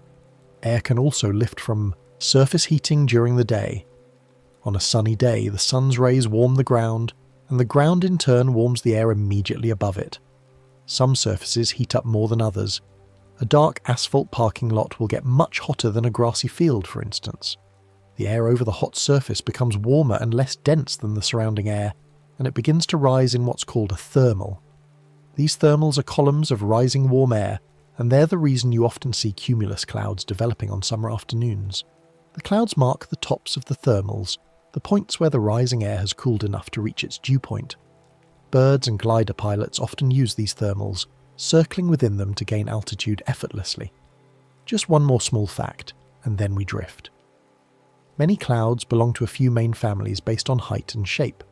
While every cloud is unique, meteorologists have developed a classification system that groups clouds into categories based on their appearance and the altitude at which they form. This system brings order to the seeming chaos of the sky, allowing observers to identify clouds and understand something about the weather conditions that created them. The classification isn't rigid. Clouds can transition from one type to another, and sometimes they display characteristics of multiple types simultaneously. But it provides a useful framework for thinking about the atmosphere's behaviour. Clouds with the prefix cirro are generally high and thin. These clouds form in the upper reaches of the troposphere, often at altitudes above 20,000 feet, where the air is very cold and the pressure is low. Because they form so high where temperatures are well below freezing, cirro clouds are composed primarily of ice crystals rather than water droplets. Their wispy, delicate appearance reflects this composition. Ice crystals scatter light differently than water droplets, giving these clouds a fibrous or feathery quality. The name comes from the Latin word cirrus, meaning a curl or tuft of hair, which aptly describes their often strand-like appearance. Clouds with the prefix alto are usually mid-level. These clouds typically form at altitudes between 6,000 and 20,000 feet in the middle layer of the troposphere. They can be composed of water droplets, ice crystals, or a mixture of both, depending on the exact temperature at their altitude. Alto clouds often appear as sheets or patches, sometimes covering large portions of the sky. The prefix comes from the Latin altus, meaning high, though in the modern classification system it's understood to mean middle level rather than the highest clouds. These clouds often appear ahead of approaching weather systems, as moisture at mid-levels increases before a front arrives. Clouds with the prefix strato are layered. The term comes from stratus, the Latin word for layer or spread out, and it describes clouds that form in stable air where there's not much vertical motion. Stratus clouds spread horizontally in sheets or blankets rather than building upward into towers.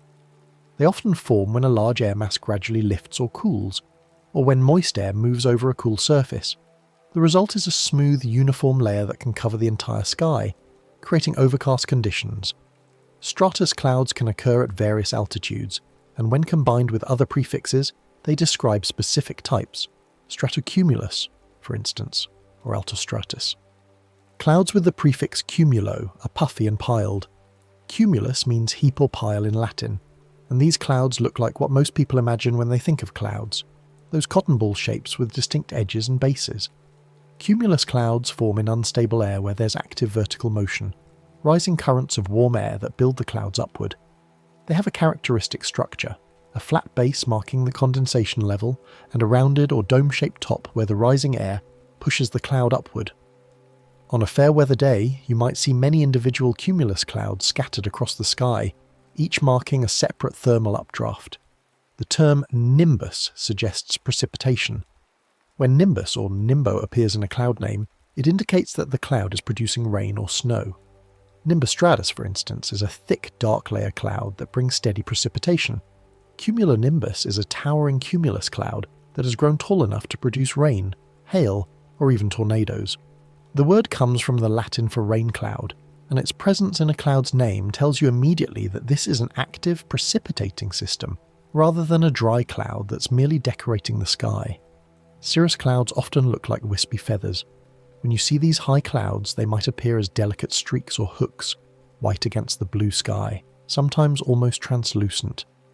They're composed entirely of ice crystals, and those crystals give them their characteristic appearance. Wind at high altitudes can be very strong, and it shapes cirrus clouds, stretching them out into long strands or mare's tails. Because they're so thin, cirrus clouds don't block much sunlight. You can usually see the sun or stars through them, but they can create beautiful optical phenomena like halos and sundogs when light passes through their ice crystals at particular angles. Stratus clouds often look like a grey blanket. These low-lying layer clouds can cover the entire sky in a uniform sheet, obscuring the sun and creating a dreary, overcast atmosphere. They form in stable conditions where air is lifted gently and uniformly, without the vigorous updrafts that create puffy cumulus clouds.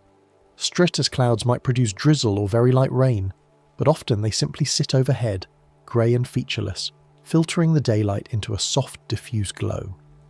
They can persist for hours or even days if conditions remain stable, creating that characteristic dull weather that makes you want to stay indoors with a book and a warm drink.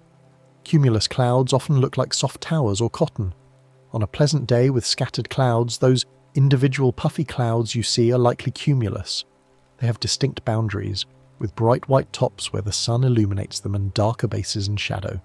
They can be small and flat, fair weather cumulus that look like little cotton balls drifting by, or they can grow taller, developing into towering cumulus that resemble cauliflower heads stacked on top of each other. The growth depends on how unstable the atmosphere is and how much moisture is available. In the right conditions, cumulus can continue building upward for hours, eventually becoming the tall cumulonimbus clouds associated with thunderstorms. A cloud's shape can hint at the motion of the air creating it. When you look at clouds, you're seeing sculpture created by invisible forces, the rising and sinking of air, the speed and direction of wind, the layers of stability and instability in the atmosphere. A smooth, layered cloud suggests stable, uniform lifting. A towering, billowing cloud suggests strong updrafts and instability. Ragged, torn-looking clouds might indicate turbulent conditions where wind shear is pulling the cloud apart. Lenticular clouds, which look like stacks of smooth lenses, form in wave patterns downwind of mountains where air is rising and sinking in a regular pattern. By reading these shapes, you can begin to understand what the atmosphere is doing, even though the air itself is invisible. Just one more small fact, and then we drift. Many high clouds are made mostly of ice crystals. In the upper troposphere, where high clouds form, temperatures are consistently well below freezing, often 30 or 40 degrees below 0 Celsius. At these temperatures, water exists as ice rather than liquid. When water vapor in rising air reaches its dew point at these altitudes, it doesn't condense into liquid droplets. Instead, it deposits directly from vapor into ice crystals, a process called deposition. These ice crystals are different from the rounded droplets in lower clouds. They have geometric shapes, hexagonal plates, needles, columns, and intricate branching dendrites, determined by the temperature and humidity conditions where they form. The crystals are tiny, but their regular structure makes them behave differently than liquid droplets, affecting how they scatter light and how the cloud evolves. Cirrus clouds form high where the air is very cold. You typically find cirrus clouds at altitudes above 20,000 feet, though they can form even higher, sometimes reaching 40,000 feet or more in the tropics. At these heights, the air is thin and the temperature is frigid. The formation of cirrus clouds usually indicates that moist air has reached these high altitudes, perhaps pushed up by large-scale atmospheric motions, or by the exhaust from jet aircraft, which can provide both moisture and condensation nuclei. Because the air is so cold, cirrus clouds persist longer than they would if they were at lower altitudes. There's no risk of the ice crystals melting into droplets that might evaporate. Instead, they can drift for many miles, gradually evaporating as individual crystals sublimate back into water vapor. Ice crystals can make cirrus clouds sparkle softly in sunlight. When sunlight strikes the ice crystals in a cirrus cloud, some of it is reflected directly back, but some passes through the crystal, refracting and bending as it enters and exits. Because the crystals have flat faces and sharp angles, they act like tiny prisms, splitting light into its component colours, or reflecting it in specific directions. When conditions are right, this creates subtle sparkles or a soft shimmer that makes the cloud seem to glow. Unlike the bright white reflection from water droplet clouds, the shimmer from ice crystal clouds has a more delicate quality, sometimes with hints of colour around the edges. Cirrus often appear ahead of changing weather patterns. When you see cirrus clouds thickening and spreading across the sky, it can be a sign that a weather system is approaching. These clouds often form in the rising air ahead of a warm front, where moist air is being lifted gradually over a wedge of colder air. As the front gets closer, the cirrus may thicken into cirrostratus, and then lower into altostratus, and eventually precipitation may begin. This progression doesn't happen quickly. It might take a day or even longer for the weather to arrive after the first cirrus appears, but for centuries people have recognized cirrus as a sign that fair weather might not last. Cirrostratus can create a thin veil across the sky. While cirrus clouds appear as separate strands or patches, cirrostratus forms a more continuous layer, though it's still thin enough to be somewhat transparent. This cloud can cover the entire sky in a milky sheet, turning the blue into a pale, whitish colour. The sun or moon can usually still be seen through cirrostratus, appearing as a bright disk behind the veil. This type of cloud forms when moist air spreads out at high altitude, perhaps as it overruns a front or diverges from a centre of high-level flow. The thinness of the layer, just ice crystals spread throughout a large volume of air, gives it that translucent quality. That thin veil can produce halos around the sun or moon. One of the most beautiful optical phenomena created by clouds occurs when light passes through the ice crystals in cirrostratus.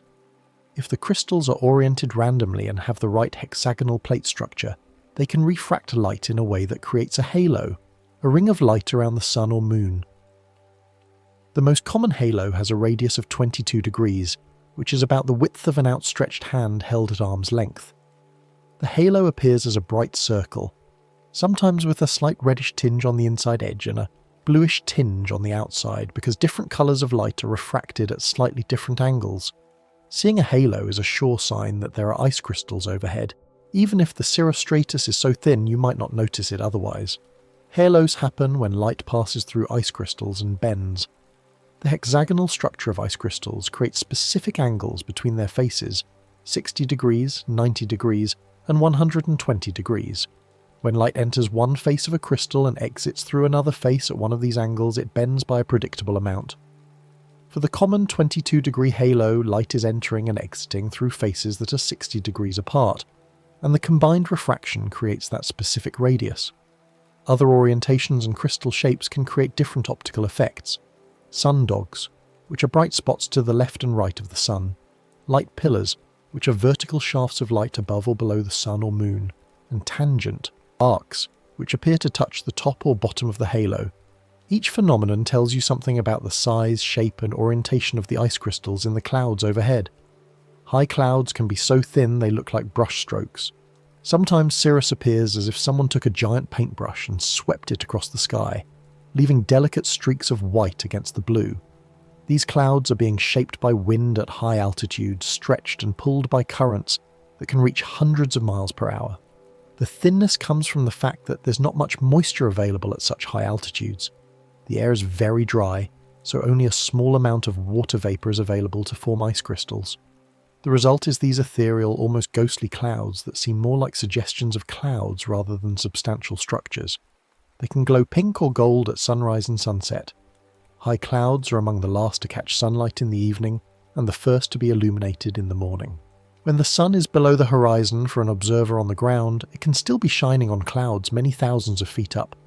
At sunrise and sunset, sunlight passes through more of the atmosphere than it does at midday, and the shorter wavelengths, the blues and greens, are scattered away, leaving the longer wavelengths, the reds, oranges, and pinks.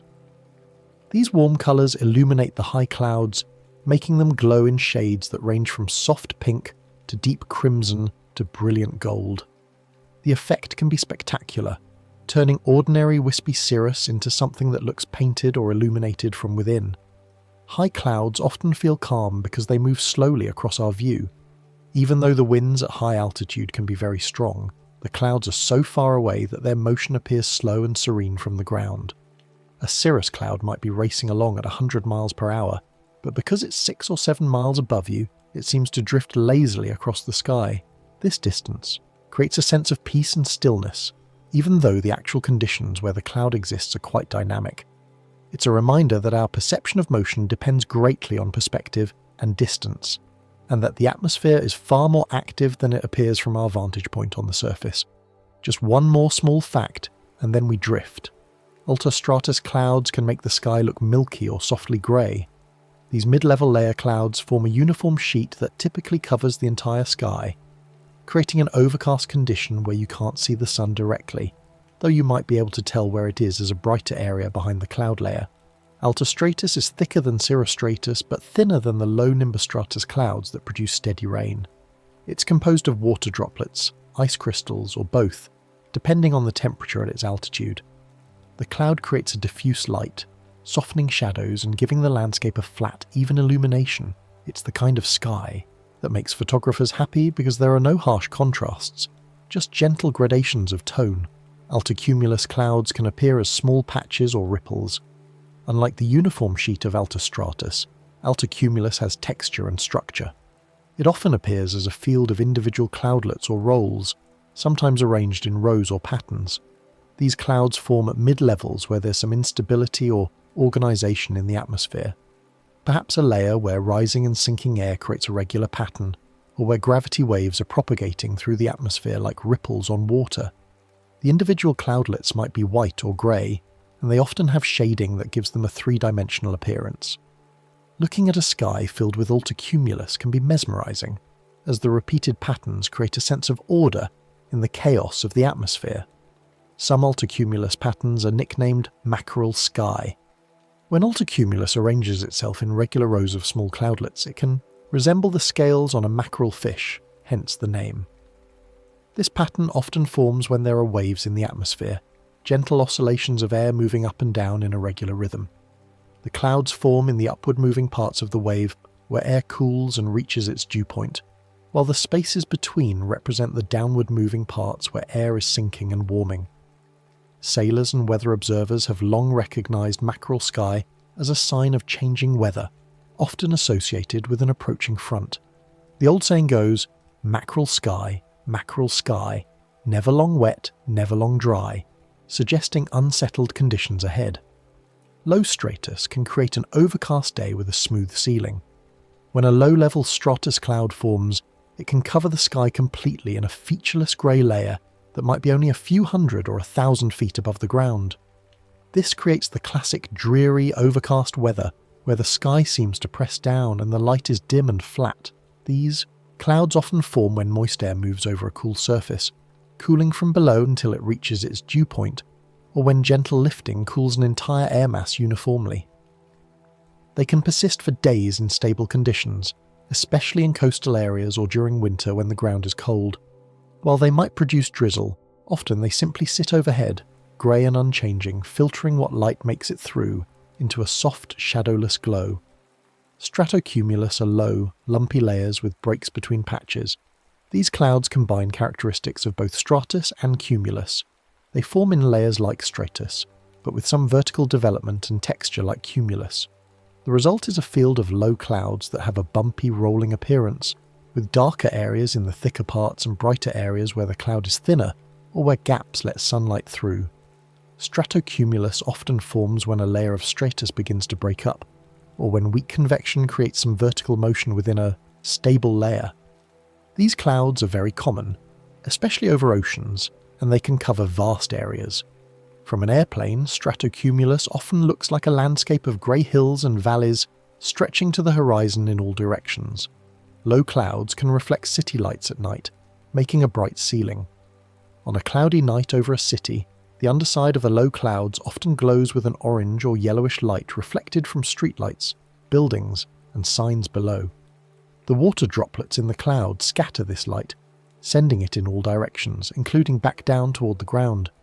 The result is that a cloudy night in the city can be much brighter than a clear night, as if the cloud layer is acting like a giant reflector or screen. The effect can be dramatic, especially when the clouds are low. The entire sky might have a soft artificial glow, bright enough to navigate by without a flashlight. In rural areas without much artificial light, cloudy nights remain dark, but in urban areas, the clouds transform the night into something much brighter. Low clouds can also soften moonlight into a gentle glow. When the moon is bright and the sky is cloudy, the clouds diffuse the moonlight, spreading it across the entire visible sky rather than concentrating it in a single bright point. This creates an ethereal, silvery illumination that's softer and more even than direct moonlight. The landscape below takes on a dreamlike quality, with gentle shadows and a pale glow that seems to come from everywhere and nowhere at once. It's the kind of light that makes everything look slightly magical, as if the whole world has been placed behind a frosted glass window. Cloud bases often look flat because condensation happens at a similar level. When you look at a field of cumulus clouds, one of the most striking features is that they all seem to sit on an invisible platform. Their bases are at roughly the same height. This happens because the bases mark the altitude where rising air reaches its dew point and condensation begins. For a given air mass with relatively uniform temperature and moisture characteristics, the condensation level will be consistent across a region. Below that level, the rising air is still unsaturated and no cloud forms. Above it, water vapour condenses into droplets, and the cloud becomes visible. The result is that flat, uniform base across many separate clouds. The height of the cloud base depends on temperature and humidity. On a hot, dry day, rising air has to climb quite high before it cools enough to reach its dew point, so cloud bases will be relatively high, perhaps several thousand feet up. On a cool, moist day, the air doesn't have to rise as far to reach saturation, so cloud bases will be lower, sometimes just a few hundred feet above the ground. Meteorologists can calculate the approximate cloud base height using surface temperature and dew point measurements, and this calculation is remarkably reliable. The relationship between these three values, temperature, dew point, and cloud base height, is a direct result of how adiabatic cooling works as air rises. When air is moist, clouds can form closer to the ground. In humid conditions where the air already contains a lot of water vapour, the gap between the actual temperature and the dew point is small. This means rising air doesn't have to cool much before condensation begins. The result is low cloud bases, and in very humid conditions, fog might form at ground level. In tropical regions or in temperate areas during humid summer weather, you often see low, ragged clouds or fog forming in valleys and low-lying areas, especially in the early morning when the air is coolest and most likely to reach saturation. Just one more small fact, and then we drift. Fog is simply a cloud at ground level. There's no fundamental difference between fog and a cloud. Both are made of tiny water droplets or ice crystals suspended in air. The only distinction is that fog is in contact with the ground while clouds are elevated above it. If you're standing on a mountain and a cloud passes over you, you're experiencing fog, even though someone looking up from the valley below would call it a cloud. The processes that create fog are similar to those that create clouds. Air must cool to its dew point so that water vapour condenses. But with fog, this cooling happens near the surface rather than at altitude. Fog forms when air near the ground cools to the dew point. There are several ways this can happen, each creating slightly different types of fog. The air might cool because the ground beneath it has radiated away its heat during the night, or moist air might blow over a cold surface, like warm ocean air moving over cold coastal waters. Or the air might be cooled by mixing with a colder air mass. In each case, the result is the same. The air becomes saturated, water vapour condenses into tiny droplets, and visibility drops as those droplets scatter light and obscure distant objects. Radiational fog often forms on clear nights when the ground cools quickly. After sunset, the ground begins to lose heat through radiation. It emits infrared radiation into space, and without sunlight coming in to replace that lost heat, the ground temperature drops. On a clear night, this cooling can be quite efficient because there are no clouds to trap and reflect the outgoing radiation back down. The ground cools, and the air in contact with the ground also cools. If the air is moist enough, it will reach its dew point and fog will begin to form. This type of fog typically develops after midnight and can be quite thick by dawn. It's most common in valleys and low-lying areas where cool air drains and collects. Valley fog forms when cool air settles into low areas. Cold air is denser than warm air, so it flows downhill, much like water would. On calm nights, cool air slides down slopes and collects in valleys, creating a pool of cold, dense air. If this air is moist, it will saturate and form fog that fills the valley floor. From higher elevations, valley fog can create beautiful scenes, a sea of white filling the low areas while hilltops and mountains remain clear. These fog pools can be quite persistent, lasting well into the morning or even all day in winter, because the cool air is trapped in the valley and the sun's rays may not be strong enough to warm it sufficiently to evaporate the fog. Coastal fog can form when moist air moves over cold water. This is advection fog, caused by horizontal movement of air rather than radiational cooling. When warm, moist air blows across a cold ocean current or cold coastal waters, the lower layers of the air are cooled by contact with the water surface. If the air cools below its dew point, fog forms. This type of fog can be very thick and can persist for days, especially in regions where prevailing winds consistently blow warm air over cold water. San Francisco's famous fog is largely of this type, formed when moist Pacific air moves over the cold California current. The fog rolls in from the ocean, pouring over hills and through valleys, creating dramatic and iconic scenes.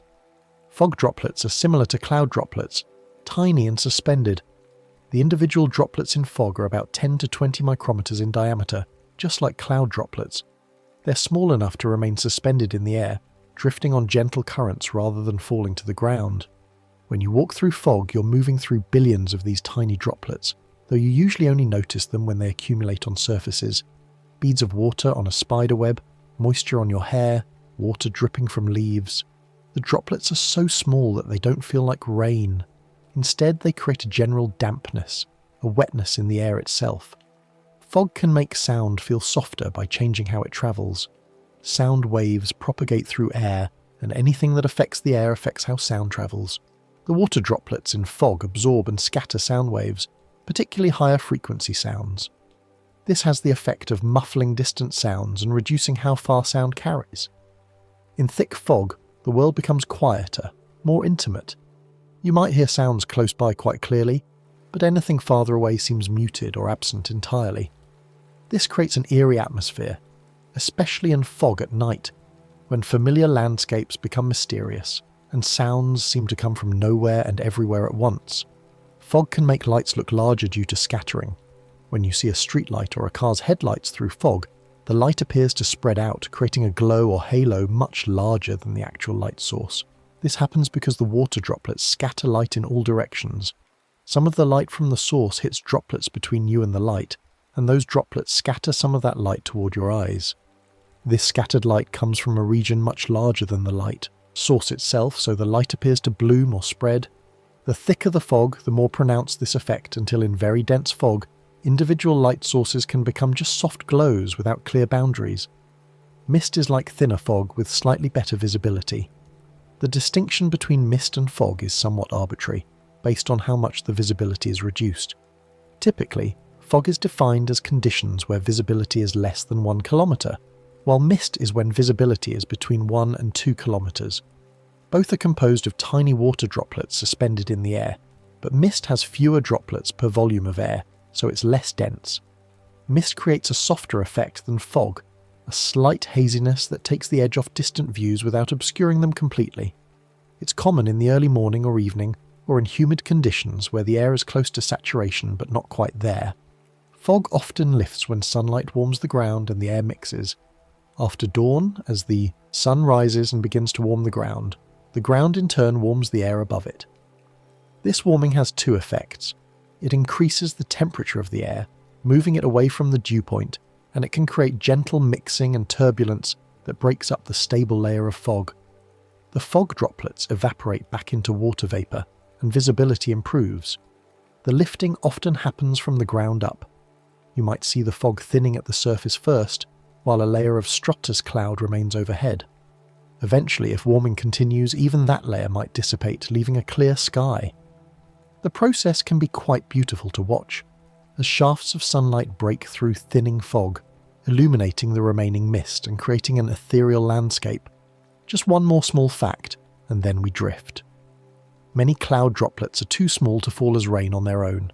A typical cloud droplet, measuring 10 to 20 micrometers across, is far too small and light to overcome air resistance and fall to the ground. It would evaporate long before completing the journey. For precipitation to occur, droplets need to grow much larger, at least 100 times larger in diameter, which represents about 1,000,000 times more volume and mass. A typical raindrop is around 1 to 3 millimeters in diameter, enormous compared to a cloud droplet. The question of how droplets grow from cloud-sized to raindrop-sized has been central to understanding precipitation, and the answer involves several different processes. Droplets can grow by colliding and merging. In a cloud with lots of droplets, especially one with vigorous updrafts that keep the droplets suspended and moving around, droplets frequently bump into each other. When they collide, they can stick together, merging into a single larger droplet. This process is called collision and coalescence.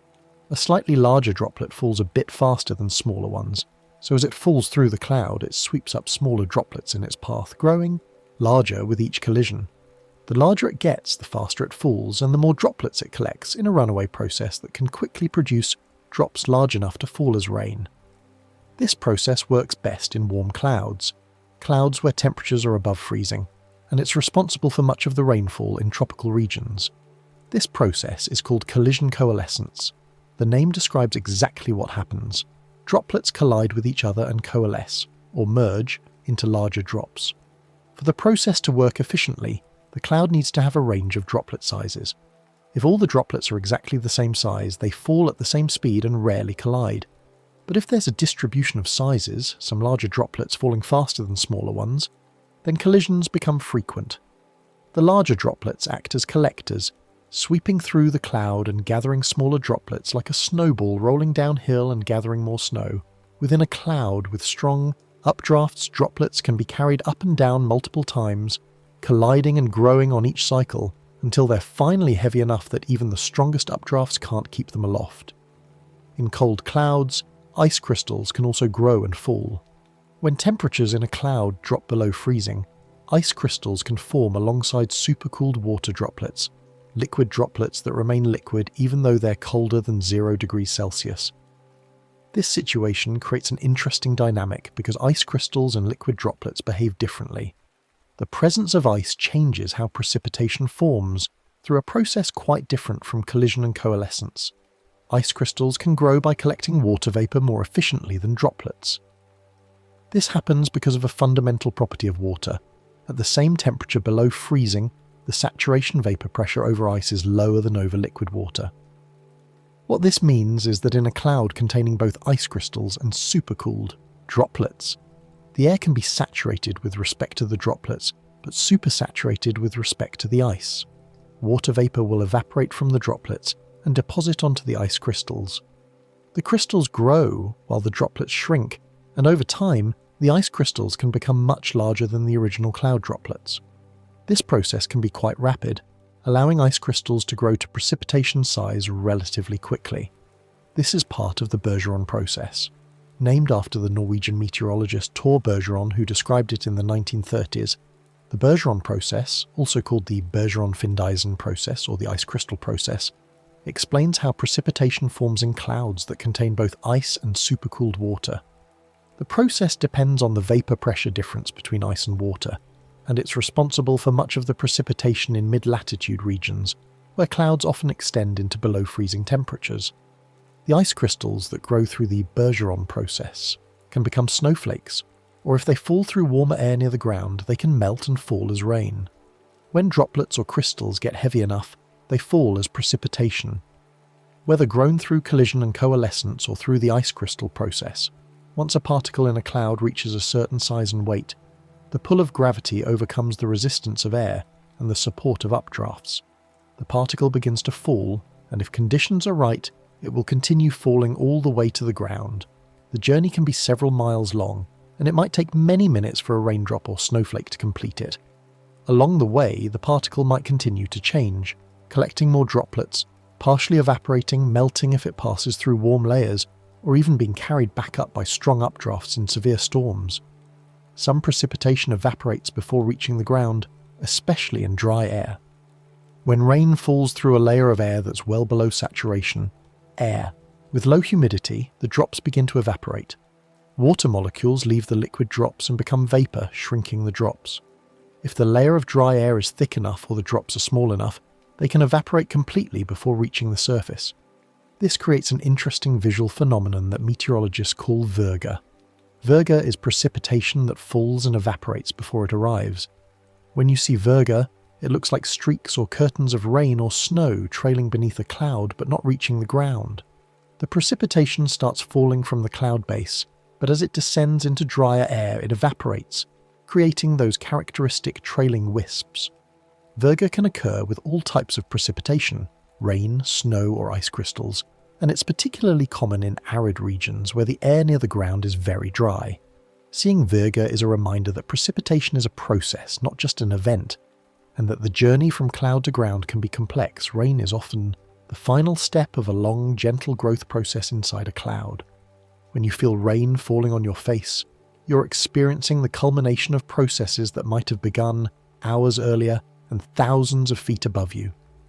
The water in those drops has travelled through the water cycle, evaporated from the ocean or a lake, carried by winds, lifted in rising air, condensed into tiny cloud droplets, grown through collision or the ice process into raindrops, and finally fallen back to earth.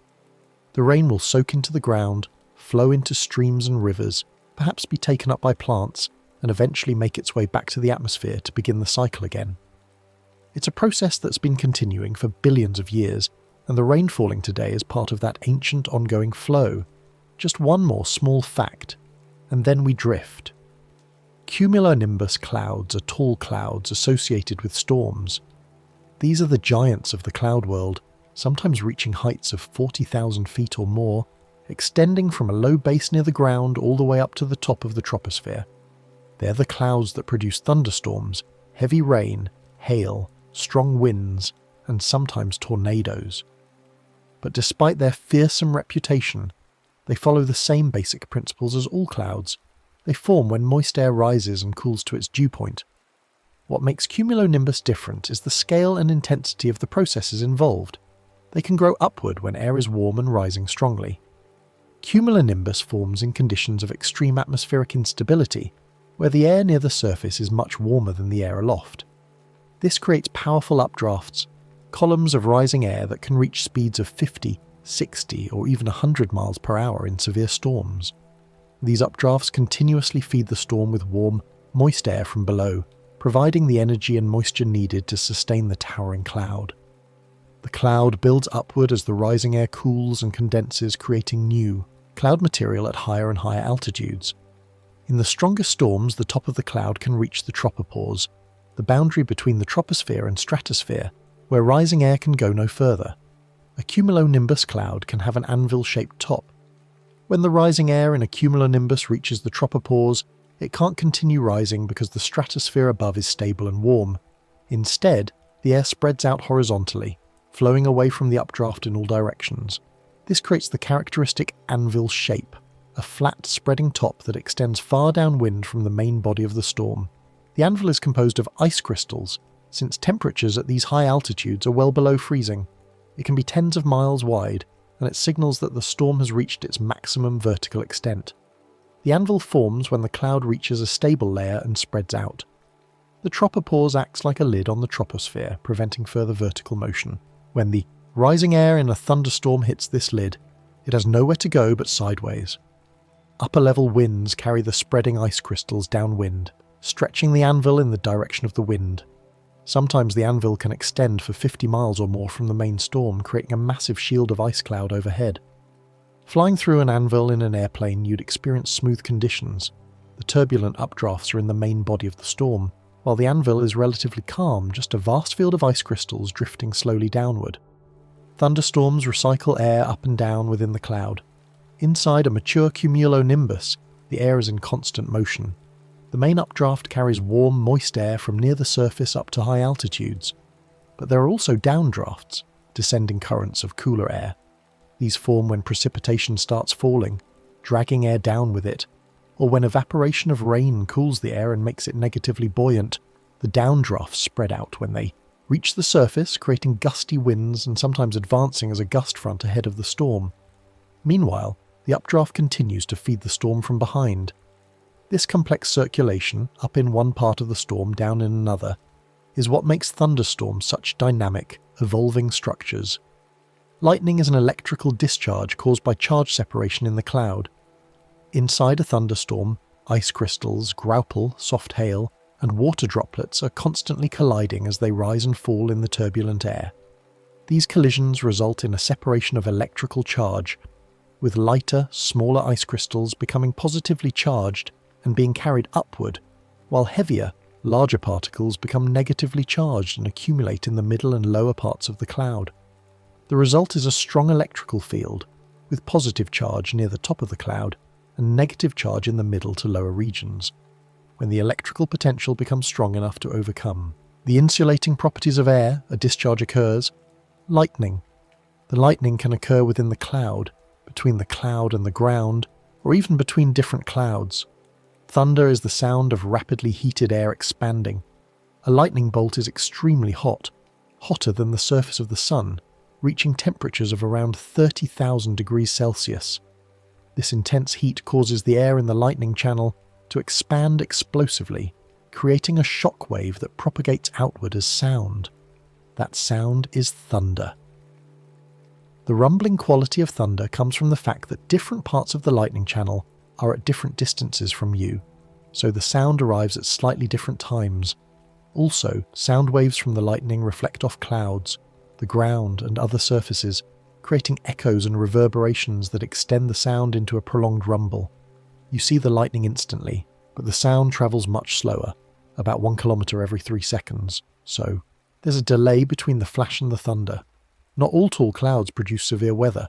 While cumulonimbus can create impressive storms, many develop and dissipate without producing anything more than some rain, and perhaps a little thunder. The severity of a storm depends on many factors: how unstable the atmosphere is, how much moisture is available, whether there's wind shear that can organize the storm, and weather conditions allow the storm to persist and intensify. Some cumulonimbus clouds are relatively small and short-lived, producing a brief shower and then evaporating. Others develop into supercells, large rotating storms that can persist for hours and produce severe weather including large hail, damaging winds and tornadoes. Understanding which storms will become severe and which won't is one of the challenges of meteorology.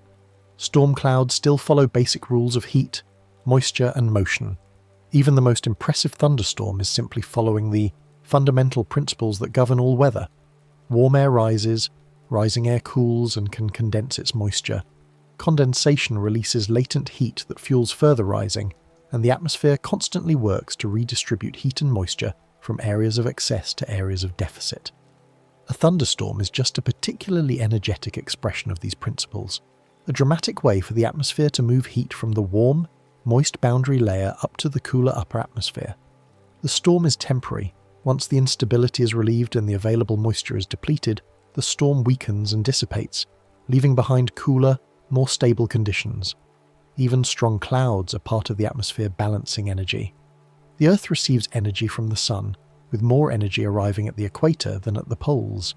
The atmosphere and oceans work constantly to redistribute this energy, moving heat from warm regions toward cooler ones. Clouds play a crucial role in this redistribution. When water evaporates, it absorbs energy as latent heat. This energy is carried with the water vapor as it moves through the atmosphere. When the vapor condenses into clouds and precipitation, that latent heat is released, warming the surrounding air.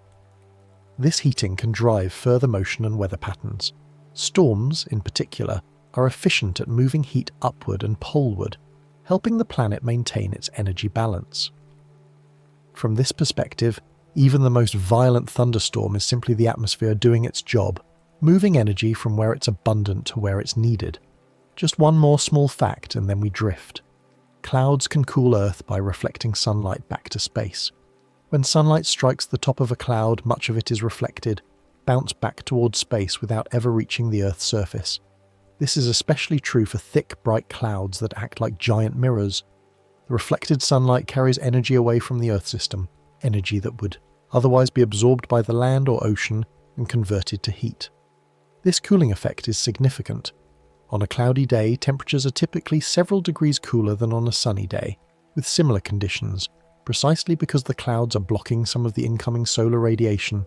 This reflective effect is called albedo. Albedo is a measure of how much light or radiation a surface reflects. A perfectly reflective surface has an albedo of 1 or 100%, while a perfectly absorbing surface has an albedo of 0. Fresh snow has a high albedo, around 80 to 90%. Dark ocean water has a low albedo, around 6%. Clouds have albedos that vary depending on their thickness and composition, but typically range from 30 to 90%. Thick stratus or stratocumulus clouds can reflect as much as 90% of the sunlight hitting them, making them highly effective at cooling the planet. This reflective property is one reason why clouds are so important in regulating Earth's temperature. Thick, bright clouds generally reflect more sunlight. The reflectivity of a cloud depends mainly on how many droplets or ice crystals it contains and how thick it is. A thick cloud has more opportunities to scatter and reflect incoming sunlight. Photons bounce from droplet to droplet, and many eventually bounce back out the top of the cloud. A thin cloud allows more light to pass through. Similarly, clouds with many small droplets are more reflective than clouds with fewer large droplets, because the total surface area available for scattering is greater. This is why marine stratocumulus clouds, which cover vast areas of ocean and contain many small droplets, have such high albedos and play such an important role in Earth's energy balance. Clouds can also warm Earth by trapping some outgoing heat. Earth doesn't just receive energy from the sun, it also radiates energy back to space in the form of infrared radiation.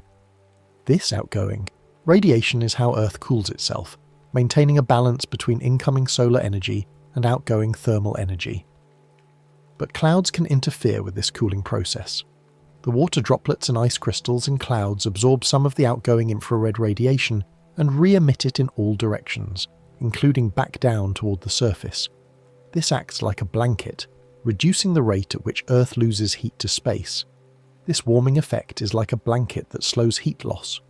On a clear night, the ground can cool rapidly through radiational cooling, losing heat directly to space. The temperature can drop significantly, and frost might form if conditions are right.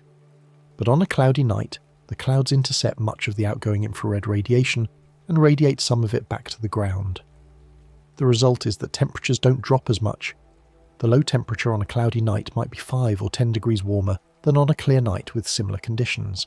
This is the greenhouse effect of clouds, and it's particularly strong with low, thick clouds that are close to the surface. High, thin clouds often trap heat more than they reflect sunlight. For high cirrus clouds, the warming effect can dominate over the cooling effect. These clouds are thin enough that they don't reflect much incoming solar radiation. Much of the sunlight passes right through them, but they're very cold, which makes them effective at absorbing outgoing infrared radiation from the warm surface below. They then re-emit this radiation, but because they're so cold, they emit at longer wavelengths and with less intensity, and much of what they emit goes sideways or down rather than up to space. The net effect is that high thin clouds tend to warm the planet slightly, trapping more heat than they reflect. Low thick clouds often reflect sunlight strongly and can cool the surface. Conversely, low stratocumulus or stratus clouds are very effective at reflecting sunlight because they're thick and bright, but they're not as effective at trapping outgoing infrared radiation because they're relatively warm. Their temperature is similar to the surface below. The net effect is that these clouds tend to cool the planet. The vast decks of stratocumulus that cover subtropical and mid-latitude oceans are thought to have a significant net cooling effect on Earth's climate, and changes in these clouds could substantially affect global temperatures. Cloud effects depend on cloud type, thickness, and height. The radiative effect of any given cloud is the result of a complex interplay between its reflective properties, which depend on thickness, droplet size, and composition, and its thermal properties, which depend on temperature and thus height. Scientists use detailed measurements from satellites and aircraft to study these properties and incorporate them into climate models. Understanding clouds remains one of the biggest challenges in climate science because clouds can both cool and warm, and their net effect depends on details that can vary with time and location. Clouds help distribute heat by releasing latent heat when water condenses. Beyond their radiative effects, clouds play an active role in moving heat around the atmosphere through the water cycle. When water evaporates from the ocean, it absorbs a large amount of energy, about 2.5 million joules per kilogram, which is stored as latent heat in the water vapour. This vapour can be transported over long distances by winds. When it finally condenses into clouds, that stored energy is released, warming the air. This process moves heat from the surface, where evaporation occurred, to higher altitudes or different latitudes where condensation occurs. It's a crucial mechanism for redistributing energy in the atmosphere. That released heat can influence winds and weather patterns. The warming that occurs when water vapor condenses can strengthen updrafts, intensify storms, and drive larger-scale atmospheric circulations. In tropical regions, the enormous amount of latent heat released by deep convective clouds helps drive the Hadley circulation, which moves air from the equator toward the poles. In mid-latitudes, the release of latent heat in storm systems can intensify low-pressure centers and strengthen winds. The interaction between moisture, condensation, latent heat release, and atmospheric motion is a fundamental part of how weather works, and it's all intimately connected to clouds. Just one more small fact, and then we drift. Your breath contains water vapor. Every time you exhale, you're releasing water into the air. This water comes from the moist surfaces in your lungs, water that has evaporated from the linings of your airways and alveoli. The air you breathe out is saturated with this water vapor at body temperature. You can't normally see this vapor because it's invisible, just like the water vapor in the atmosphere, but you can see evidence of it under the right conditions. Warm breath can briefly fog a cold window because vapor condenses into droplets. When you breathe onto a cold window on a winter day, the warm, moist air from your lungs encounters the cold glass surface. The glass cools the air immediately next to it, and that air quickly reaches its dew point. Water vapor condenses into tiny droplets on the glass, creating fog or mist that temporarily obscures your view. Within moments, the droplets might evaporate again as they warm up, or they might run down the glass in little rivulets. This simple phenomenon is a miniature version of what happens when clouds form. Warm, moist air cooled to its dew point, resulting in visible water droplets. Indoor air can be dry or humid depending on temperature and ventilation. The humidity inside a building depends on many factors: how much moisture is being added to the air through cooking, showering, breathing, and plants, how much moisture is being removed through ventilation or dehumidifiers, and the temperature, since warm air can hold more moisture than cool air. In winter, heated indoor air often becomes very dry because the heating process doesn't add moisture, and the cold outdoor air that infiltrates contains little moisture to begin with. In summer, indoor air might be more humid, especially in climates where the outdoor air is humid and ventilation brings that moisture inside. Humidity changes how warm or cool the air feels on your skin. When the air is dry, sweat evaporates readily from your skin, and this evaporation cools you. It's your body's primary cooling mechanism.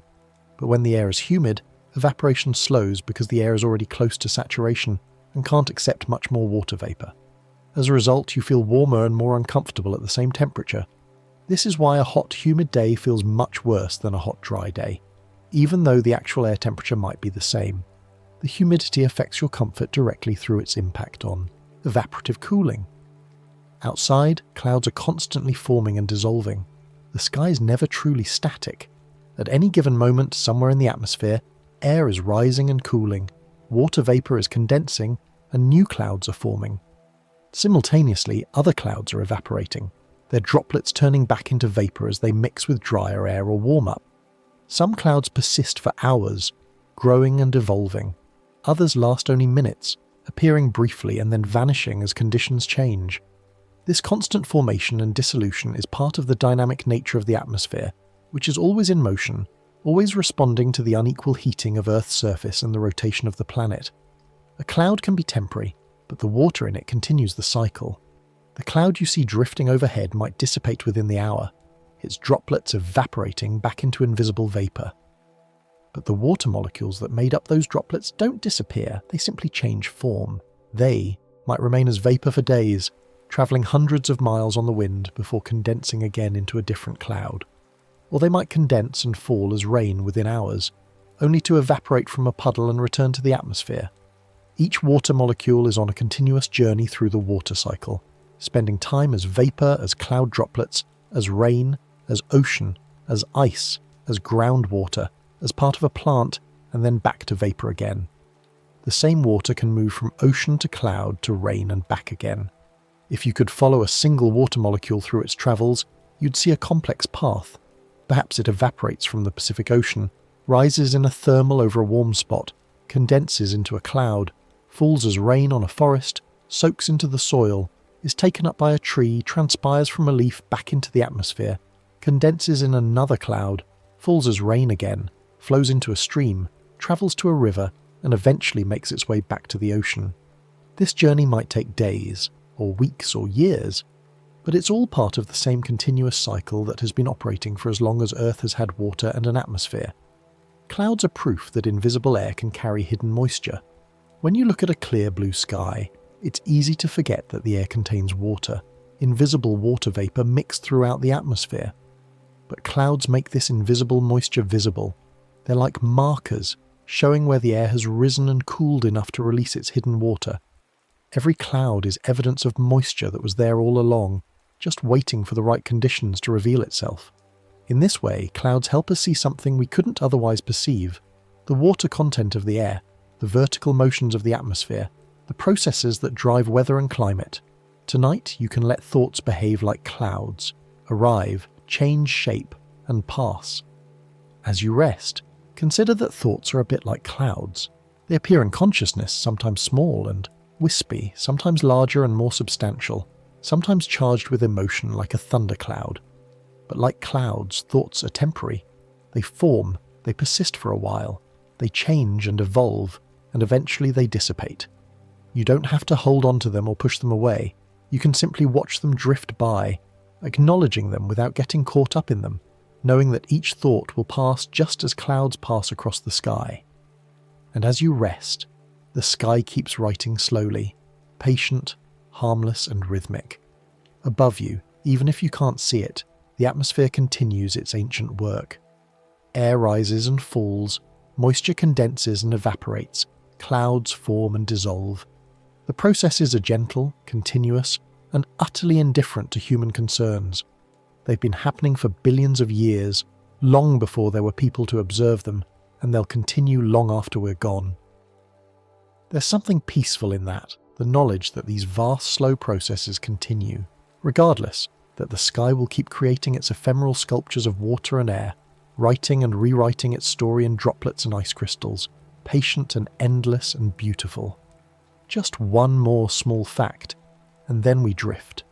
The clouds you saw today are gone now, evaporated or transformed or fallen as rain somewhere distant.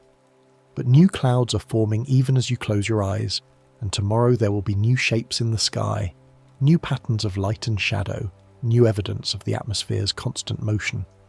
The water cycle continues, clouds rise and fall, and the gentle processes that govern vapor and droplets and ice continue their work. Quiet and patient and eternal. Rest now, knowing that these processes require nothing from you, that they'll continue through the night while you sleep, that when you wake the sky will have written something new, and that all of it, every cloud, every drop of rain, every crystal of ice, is part of something ancient and beautiful and fundamentally peaceful. The next story is about to begin. Please relax and enjoy. The sun is a star at the center of our solar system. It sits there, quiet and enormous, anchoring everything around it with gravity and light. When you think about the sun, you might picture something fierce or blinding, but tonight we're going to think about it differently. Tonight the sun is just a steady presence, a kind of cosmic hearth that has been burning gently for longer than anything you can imagine. There's no urgency here, no need to hold on to these facts too tightly. They're just here to keep you company as your mind begins to settle, as your breathing slows, and as the day finally releases its hold on you. The sun is a huge sphere of hot gas, mostly hydrogen and helium. That's all it is, really. Gas, held together by its own gravity, compressed and heated until it glows. There's something calming about that simplicity. No solid ground, no surface you could stand on, just layers of gas pressing inward, getting hotter and denser the deeper you go. The sun contains most of the solar system's total mass. When scientists add up everything in our neighborhood of space, all the planets, all the moons, all the asteroids and comets and dust, the sun accounts for more than 99% of it all. Everything else, including Earth, is just a collection of leftovers, small fragments that didn't fall into the sun when the solar system was forming. The sun's gravity holds the planets in their orbits. That invisible pull reaches out across millions and billions of miles, keeping Earth on its steady path year after year, century after century. We orbit because the sun is there, massive and patient, never letting go. The sun looks constant, but it is always active in gentle ways. If you could watch it closely over hours or days, you'd see patterns shifting across its surface, bright regions and dark regions coming and going, loops of glowing gas rising and falling. But from here, from Earth, it just looks like a steady circle of light. That's okay. You don't need to see the details to feel the constancy. The sun's energy comes from nuclear fusion in its core. Deep inside, where the pressure is immense and the temperature climbs to millions of degrees, hydrogen atoms are squeezed together so tightly that they combine. Fusion combines hydrogen into helium. 4 hydrogen nuclei become 1 helium nucleus, and in that transformation, a tiny amount of mass is converted into energy. It's the same process that powers hydrogen bombs, but in the sun it happens in a controlled, sustained way, not as an explosion but as a continuous burn that has lasted for billions of years. Fusion releases energy as light and heat. That energy starts deep in the core, but it doesn't escape right away. It takes a long, slow journey outward, bouncing and scattering through the sun's inner layers, sometimes taking hundreds of thousands of years to work its way from the center to the surface. By the time it reaches the surface and radiates out into space, it's the sunlight you know, the warmth on your skin, the brightness in the sky. The sun has been shining for billions of years, about 4.5 billion years to be more precise, though precision isn't really the point tonight. The point is just to know that the sun is old, ancient even, and that it has been doing this same steady work since long before there were people to notice it, long before there was anything alive on Earth at all. The sun is close compared with other stars, which is why it looks so large in our sky. The nearest star beyond the sun is more than 4 light years away, a distance so great that even travelling at the speed of light, the fastest anything can go, it would take over 4 years to get there. The sun, by contrast, is only 8 light minutes away, close enough that its light reaches us in the time it takes to boil water or listen to a couple of songs. That closeness is what makes the sun special to us, what makes it the sun and not just another point of light. Just one more small fact, and then we drift. Sunlight takes time to travel to Earth. Even though light is fast, the fastest thing there is, it still needs time to cross the distance between the sun and our planet. That travel time is a little over 8 minutes, 8 minutes and 20 seconds if you want to be exact, though again, exactness can wait for another day. When you feel sunlight, you're receiving a message from minutes ago. The light that touches your face left the sun's surface 8 minutes earlier. In a way, you're always seeing the sun as it was, not as it is. It's a small delay, barely noticeable, but it's there. A reminder that even light has to travel, that even the fastest things take time. The sun's light spreads outward in all directions. It doesn't aim for Earth specifically. It just radiates, sending energy out in every direction equally, and Earth happens to be in the path of a tiny sliver of that outward flow. Earth receives only a small fraction of the sun's total output. If you imagine the sun's energy as a sphere expanding outward, Earth would intercept only about 1 part in 2 billion of it. Everything else flies off into space, warming nothing, lighting nothing, just travelling outward until it fades into the cold emptiness between stars. Even that small fraction is enough to power weather and life. Every gust of wind, every rainstorm, every growing plant, every breath you take, all of it traces back to that thin stream of sunlight falling on Earth's surface, day after day, year after year. Sunlight includes many wavelengths, not just visible light. When you see sunlight, you're seeing only a narrow band of the electromagnetic spectrum, the part your eyes happen to be sensitive to. But sunlight also carries wavelengths you can't see. Some sunlight is infrared, which we feel as warmth. You can't see infrared light, but you can feel it when you stand in the sun and your skin grows warmer.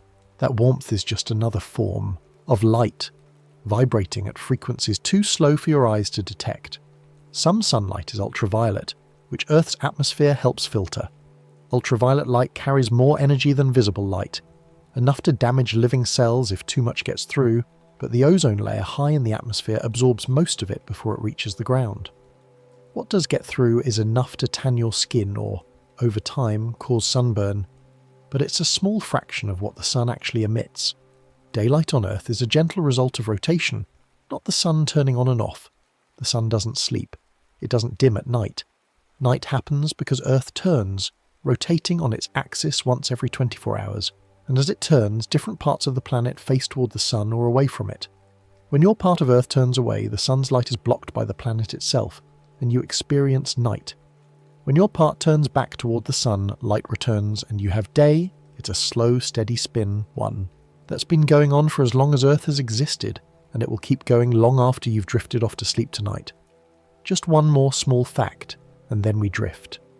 The sun has layers, like a deep, glowing onion of heat. If you could slice the sun open, not that you'd want to, not that you could, you'd see that it's not uniform all the way through. The core is where fusion happens. That's the centre, the hottest and densest part, where hydrogen becomes helium and energy is born. The core is small compared to the sun's total size, only about a quarter of the sun's radius, but it contains more than half of the sun's mass, all of it squeezed down by the weight of everything above it. Outside the core is the radiative zone. This is a thick shell of gas where energy from the core begins its slow journey outward. In the radiative zone, energy moves outward mainly by radiation. Photons of light are emitted, absorbed, re-emitted, absorbed again, bouncing around in a random walk that takes thousands or even hundreds of thousands of years to complete. It's not a straight path. It's a chaotic, wandering journey, each photon scattering off particles of gas, changing direction over and over, inching outward bit by bit. Beyond that is the convective zone. Here the gas is cooler and less dense than in the radiative zone, and energy starts to move in a different way. In the convective zone, hot material rises and cooler material sinks.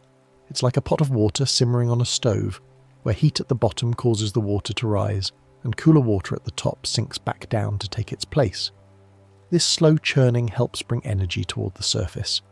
The convective zone is where the sun's internal heat starts to become something you could almost recognize, where the abstract energy of fusion becomes the motion of gas, rising and falling in great loops that span thousands of miles. The sun's visible surface is called the photosphere. This is the layer you see when you look at the sun, though you shouldn't look directly, of course. The photosphere is where the sun's gas becomes thin enough that light can escape into space. Below this, the gas is too dense, too opaque, and light just gets absorbed and re-emitted over and over. Above this, the gas is too thin to emit much light at all. The photosphere is the Goldilocks layer, the place where conditions are just right for light to break free and travel outward. Above the photosphere is the chromosphere. This is a thin layer of gas that glows faintly, usually only visible during a solar eclipse when the bright photosphere is blocked. The chromosphere is hotter than the photosphere, which seems strange. You'd expect the sun to get cooler as you move away from the core, but the reasons for this heating are still being studied. Farther out is the corona, the sun's outer atmosphere. The corona extends far into space, millions of miles out, fading gradually until it blends into the solar wind. The corona is also surprisingly hot, even hotter than the chromosphere, reaching temperatures of 1,000,000 degrees or more. How the corona gets so hot is one of the ongoing puzzles in solar physics, something scientists are still working to understand. But for now, tonight, you don't need to solve it. You just need to know it's there, a vast glowing halo surrounding the sun, invisible most of the time but always present. Just one more small fact, and then we drift. The sun's surface looks textured because of convection. If you could see the sun up close, if you had a telescope powerful enough and filters dark enough to protect your eyes, you'd notice that the surface isn't smooth. It looks grainy, covered in a shifting pattern of bright cells surrounded by darker lanes. Those bright, grainy cells are called granules. Each granule is a region of rising hot gas. The gas rises because it's hotter and less dense than the gas around it, buoyed upward by convection. When it reaches the surface, it spreads out, cools slightly, and then sinks back down. The darker edges are where cooler gas sinks back down. It's a continuous cycle, each granule lasting only about 10 or 20 minutes before it breaks up and reforms. The pattern is always there, always changing, like the surface of a slowly simmering soup. This pattern is like slow simmering, not violent motion. It's easy to imagine the sun as a violent, explosive place, but most of what happens there is actually quite gradual. The gas moves, yes, but not at terrifying speeds. The granules rise and fall at a few hundred meters per second, which sounds fast until you remember how large the sun is. On a human scale, it would be like watching paint dry, or watching clouds drift across the sky. Gentle, inevitable, calm. The sun rotates, but not all parts rotate at the same speed. The sun isn't a solid object, so different parts of it can rotate at different rates. The equator rotates faster than the regions near the poles. At the equator, the sun completes one rotation in about 25 days. Near the poles, it takes closer to 35 days. This is called differential rotation, and it happens because the sun is made of gas and plasma, not rock or metal. There's no rigid surface to keep everything moving together. The sun's rotation helps shape its magnetic field. As the sun rotates, it drags its magnetic field along with it, twisting and stretching the field lines. The magnetic field is always changing and shifting. It's not a simple bar magnet, North Pole and South Pole neat and symmetrical. It's a tangled, complex structure with loops and knots and regions where the field is strong and regions where it's weak. Much of the sun's activity is really magnetic patterns moving over time. Sunspots, flares, prominences, all of these are driven by the sun's magnetic field, by the way the field twists and reconnects and releases energy. Just one more small fact and then we drift. Sunspots are darker regions. On the sun's surface, they're not actually dark. If you could see a sunspot on its own, it would glow brightly, hot enough to vaporize any material you can think of. But they look dark compared to the surrounding areas because they're cooler. They look dark because they are cooler than surrounding areas. A typical sunspot might have a temperature of around 3,500 degrees Celsius, while the rest of the photosphere is closer to 5,500 degrees. That difference is enough to make them stand out as dark patches against the bright background. Sunspots are linked to strong magnetic fields. Where the sun's magnetic field is particularly strong, it can inhibit the convection that normally brings heat to the surface. The result is a region that's slightly cooler and therefore slightly darker. Sunspots can appear alone or in groups. Sometimes you'll see just one or two small spots. Other times you'll see large complex groups with dozens of spots clustered together, some of them larger than the entire Earth. Sunspots change over days and weeks. They grow, they shrink, they merge with other spots or split apart. They drift across the sun's surface as the sun rotates, appearing on one side, moving across the face of the sun, and then disappearing around the other side. If you watch the sun every day, you'd see them come and go, a slow parade of dark patches marching across the glowing disk. The sun can also have bright regions called faculae. These are areas where the magnetic field is strong, but the effect is different. Instead of cooling the surface, the field allows more heat to escape, making these regions brighter than their surroundings. Faculae are often easier to notice near the sun's edge. Near the centre of the sun's disk, they don't stand out much, but near the edge, where you're looking through the sun's atmosphere at an angle, they become more visible, like bright streaks or patches. Prominences are loops of glowing plasma arcing above the surface. Plasma is just gas that's so hot its atoms have lost some of their electrons, giving it special properties and allowing it to respond to magnetic fields. Prominences follow magnetic field lines like slow ribbons. They can stretch for tens of thousands of miles, great arcs of glowing gas suspended above the sun's surface, held in place by invisible magnetic forces.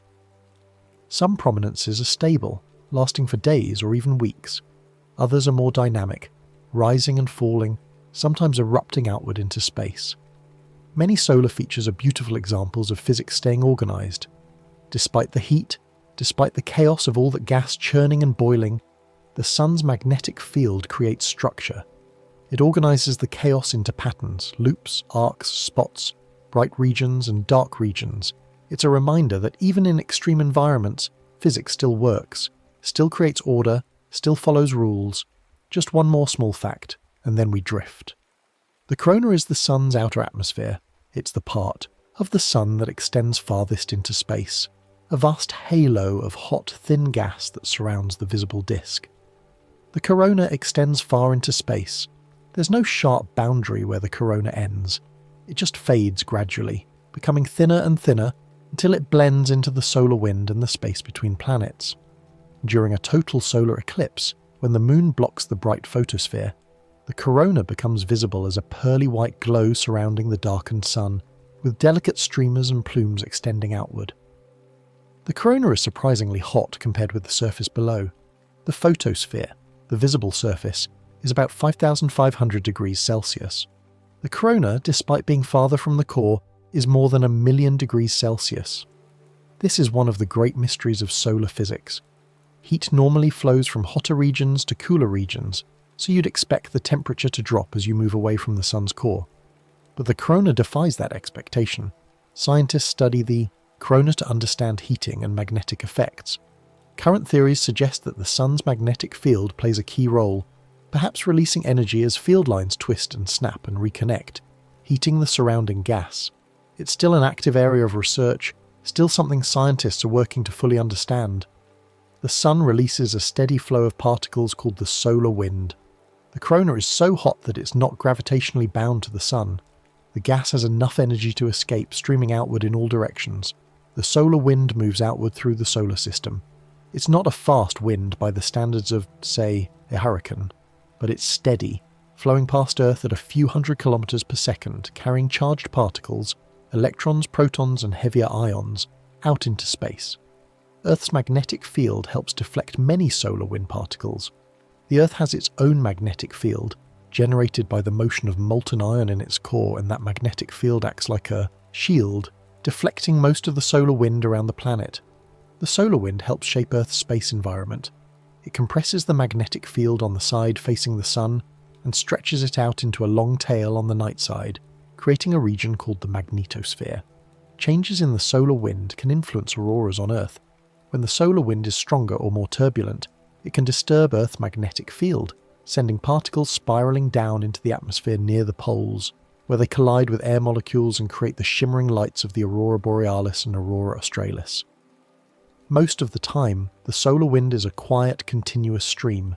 It's not dramatic. It's not something you'd notice unless you had the right instruments. It's just there, a gentle breeze of particles flowing outward from the sun, day after day, year after year, filling the space between worlds. Just one more small fact, and then we drift. The sun has an activity cycle that rises and falls over time. This is often called the solar cycle. The number of sunspots, the frequency of flares, the intensity of the solar wind, all of these vary in a regular pattern. The cycle is about 11 years long on average. Sometimes it's a bit shorter, sometimes a bit longer, but 11 years is a good rough estimate. During higher activity, sunspots are more common. There might be dozens or even hundreds of sunspots visible at any given time, clustered in bands north and south of the sun's equator. During lower activity, sunspots are fewer.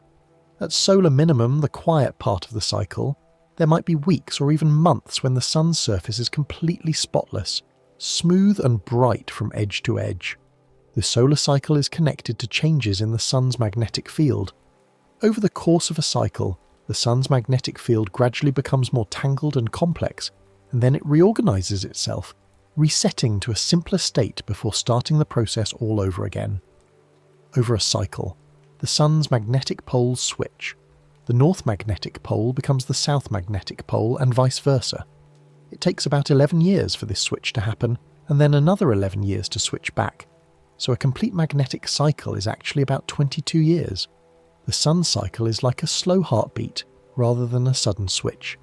It's not that the sun turns on and off. It's more like a rhythm, a gentle rise and fall in activity, a breathing in and breathing out. The cycle affects the frequency of solar flares and eruptions. Solar flares are sudden bursts of energy, bright flashes of light and radiation that can occur when magnetic field lines snap and reconnect. They're more common during solar maximum, the active part of the cycle, but they can happen at any time. Even then, the sun remains a steady, reliable source of light for Earth. The changes in the cycle are real, but they're small compared to the sun's overall output. The amount of light reaching Earth varies by less than 1% over the cycle. You wouldn't notice it in your daily life. The sun still rises and sets, still warms the Earth, still drives the weather and the seasons, regardless of where it is in its cycle. Just one more small fact, and then we drift. The sun is the main source of energy for Earth's climate system. Almost all the energy that drives weather, ocean currents, and the water cycle comes from the sun. Sunlight warms land and oceans.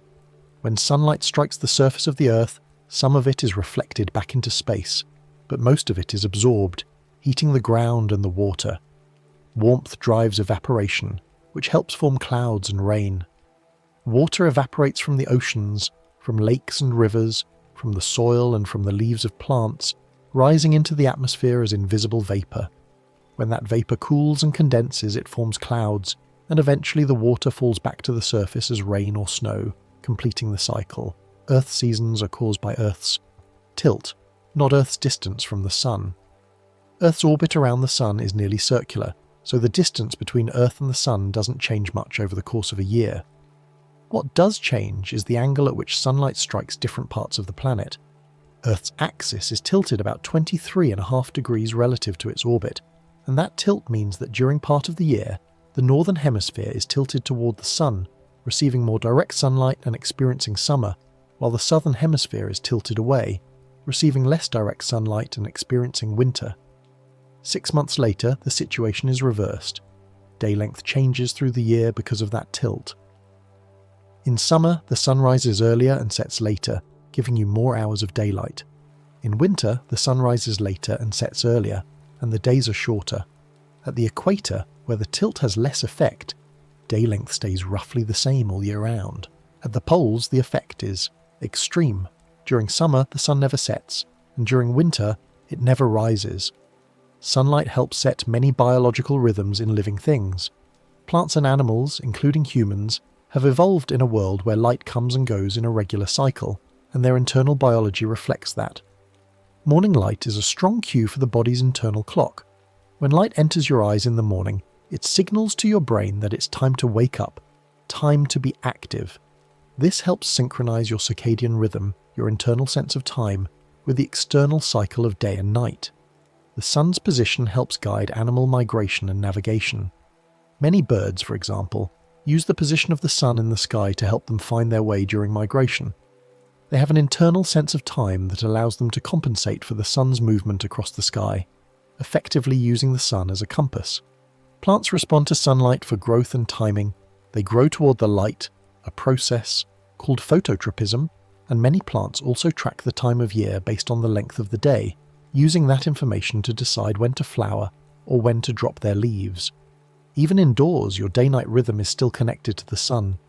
Even if you spend most of your time inside, away from direct sunlight, the cycle of light and dark still affects you. Artificial light can mimic some of the effects of sunlight, but it's not quite the same. Natural light has a quality, a spectrum, and an intensity that your body recognizes and responds to. The sun, in a sense, is still part of your daily life, even when you're not thinking about it, even when you're asleep. Just one more small fact, and then we drift. The sun is one star among hundreds of billions in the Milky Way. Our galaxy, the Milky Way, is a vast spiral of stars, gas and dust, stretching across about 100,000 light-years. The sun is just one of those stars located out in one of the spiral arms about halfway, between the centre of the galaxy and the edge. It is a medium-sized star, not the largest type. There are stars much larger than the sun, giants and supergiants that dwarf it in size and brightness. And there are stars much smaller, red dwarfs that glow faintly and burn their fuel so slowly they could last for trillions of years. The sun is somewhere in the middle, a perfectly average, ordinary star. The sun's age is about 4.6 billion years. That's a number so large it's hard to grasp, but it means the sun is old. Older than any rock on Earth. Older than the Earth itself. The sun formed from a cloud of gas and dust. Somewhere in the Milky Way, about 4.5 billion years ago, there was a cloud of gas, mostly hydrogen and helium left over from the Big Bang, mixed with heavier elements created in earlier generations of stars. Something, perhaps the shock wave from a nearby supernova, perhaps just the cloud's own gravity, caused the cloud to start collapsing. As it collapsed, it began to spin, and most of the material fell toward the centre, forming the sun. That same cloud also formed the planets. The leftover material, the part that didn't fall into the sun, formed a disk around the young star. In that disk, dust grains stuck together, forming larger and larger clumps, and eventually those clumps became the planets, moons, asteroids, and comets of the solar system. Everything you see in the night sky, everything in our solar system, came from that same cloud. The sun will not shine the same way forever, but its changes are slow. The sun is slowly getting brighter as it ages, as the helium accumulates in its core and the fusion process becomes slightly more efficient. Billions of years from now, the sun will run out of hydrogen in its core and begin to change more dramatically, swelling into a red giant and eventually shedding its outer layers. But those changes are so far in the future that they're almost irrelevant. The sun's life is measured in billions of years. On human timescales, it is wonderfully steady. It has been shining for as long as there has been life on Earth, and it will continue to shine, essentially unchanged, for as long as anyone alive today could ever need to care about. The elements in your body were formed in earlier generations of stars. The hydrogen in your body is primordial, left over from the Big Bang, but the carbon, nitrogen, oxygen, and all the other heavier elements were created inside stars that lived and died long before the sun was born. Those stars fused lighter elements into heavier ones, and when they died, some quietly, some in spectacular supernova explosions, they scattered those elements into space, enriching the gas clouds that would eventually form new stars and planets. The sun is part of that long chain of cosmic recycling. The atoms in your body, the iron in your blood, the calcium in your bones, all of it came from stars. You are quite literally made of stardust, and the sun is the latest star in a long lineage to illuminate your world. Just one more small fact, and then we drift. Sunlight in the morning can help set your circadian rhythm for the day. Your body has an internal clock, a biological timer that runs on a cycle of about 24 hours, and light is the main signal that keeps that clock synchronized with the outside world. When light enters your eyes, especially bright blue-rich light like the kind you get from the sun in the morning, it sends a signal to a part of your brain called the suprachiasmatic nucleus, which acts as the master clock for your body. That signal tells your brain it's daytime, it's time to be awake and alert, and it helps set the timing for all the other rhythms in your body. When you feel hungry, when you feel sleepy, when your body temperature rises and falls. Darkness at night helps your brain prepare for sleep. When the sun sets and light levels drop, your brain starts to produce melatonin, a hormone that makes you feel drowsy and helps you fall asleep. The absence of light is just as important as the presence of light, a signal that tells your body it's time to rest. The sun's daily cycle is a gentle cue your body has evolved with. For millions of years, for all of human history until very recently, people lived their lives in sync with the sun. They woke when the sun rose and slept when it set. Artificial light has changed that, allowing us to stay awake long after dark, but our biology still remembers the old pattern. The sun's rhythm is still written into our cells. Warmth from sunlight can be stored in walls, floors, and oceans. During the day, sunlight heats surfaces, and those surfaces hold on to that heat for a while, releasing it slowly over time. A brick wall or a concrete floor can absorb heat during the day and radiate it back out at night, keeping a room warm even after the sun has set. The oceans, with their vast capacity to store heat, absorb sunlight during the summer and release it, during the winter, moderating the climate and keeping temperatures from swinging too wildly. Evening comfort often comes from the day's heat slowly releasing. When you sit outside on a warm evening, the warmth you feel might not be from the sun directly. It might have set already, but from the heat that the ground and the buildings absorb during the day, now gently radiating back out into the cooling air. The sun's light can feel like a quiet memory, present even after it's gone. Even when the sun is below the horizon, its light lingers. The sky stays bright for a while after sunset, illuminated by sunlight scattering off the atmosphere. And even when the sky is fully dark, the warmth remains, the heat stored in the earth and the air a reminder that the sun was there, that it will be there again. You don't need to think about the sun for it to keep working. It doesn't need your attention or your awareness. It just keeps shining, keeps warming the earth, keeps driving the cycles of weather and life, completely indifferent to whether anyone notices. The sun holds the solar system steady with gravity. Its immense mass creates a gravitational well that keeps everything in orbit, from Mercury, closest to the sun, to Neptune and the distant reaches of the Kuiper Belt.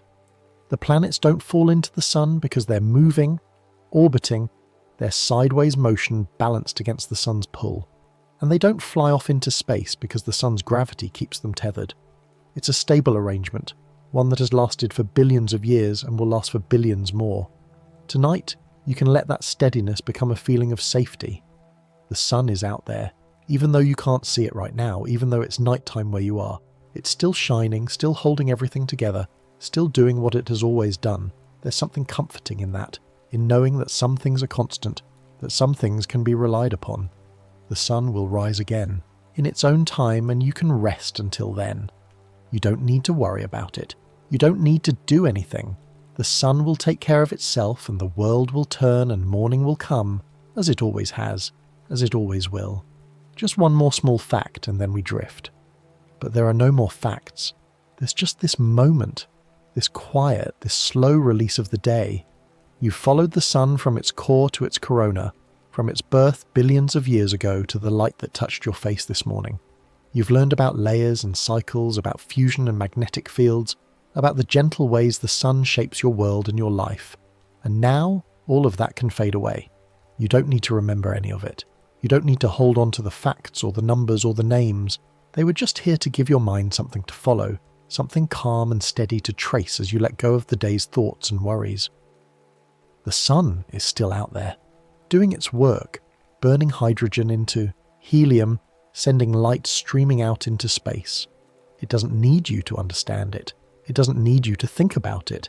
It just keeps going, patient and constant, a quiet anchor in the vastness of space.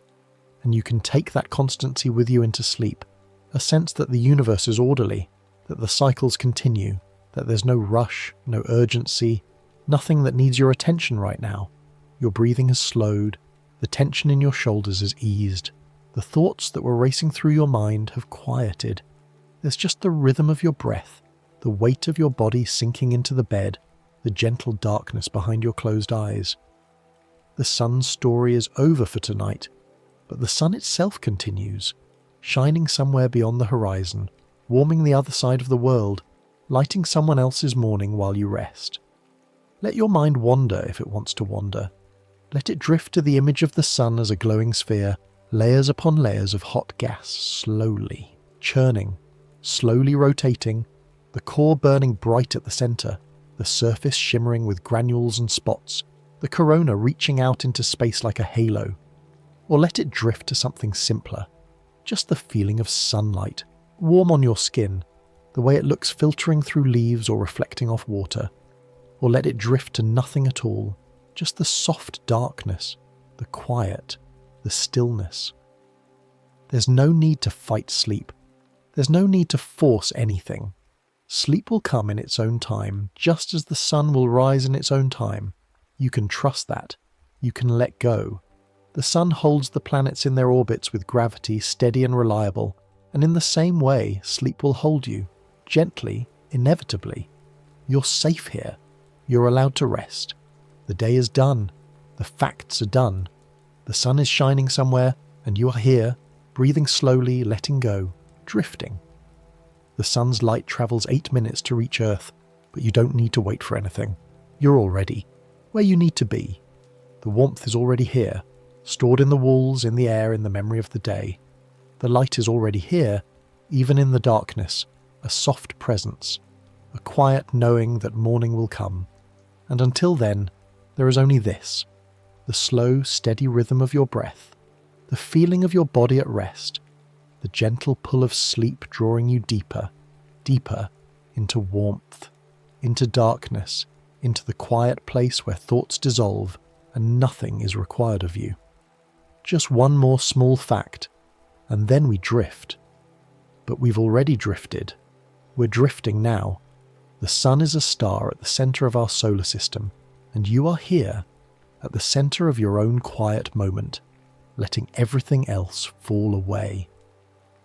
The facts about the sun, the science, the numbers, they're all fading now, becoming less distinct, less important, until they're just a soft murmur, a distant hum, something that might have been interesting once, but now is just part of the background, part of the gentle static that lulls you towards sleep. The sun will be there tomorrow.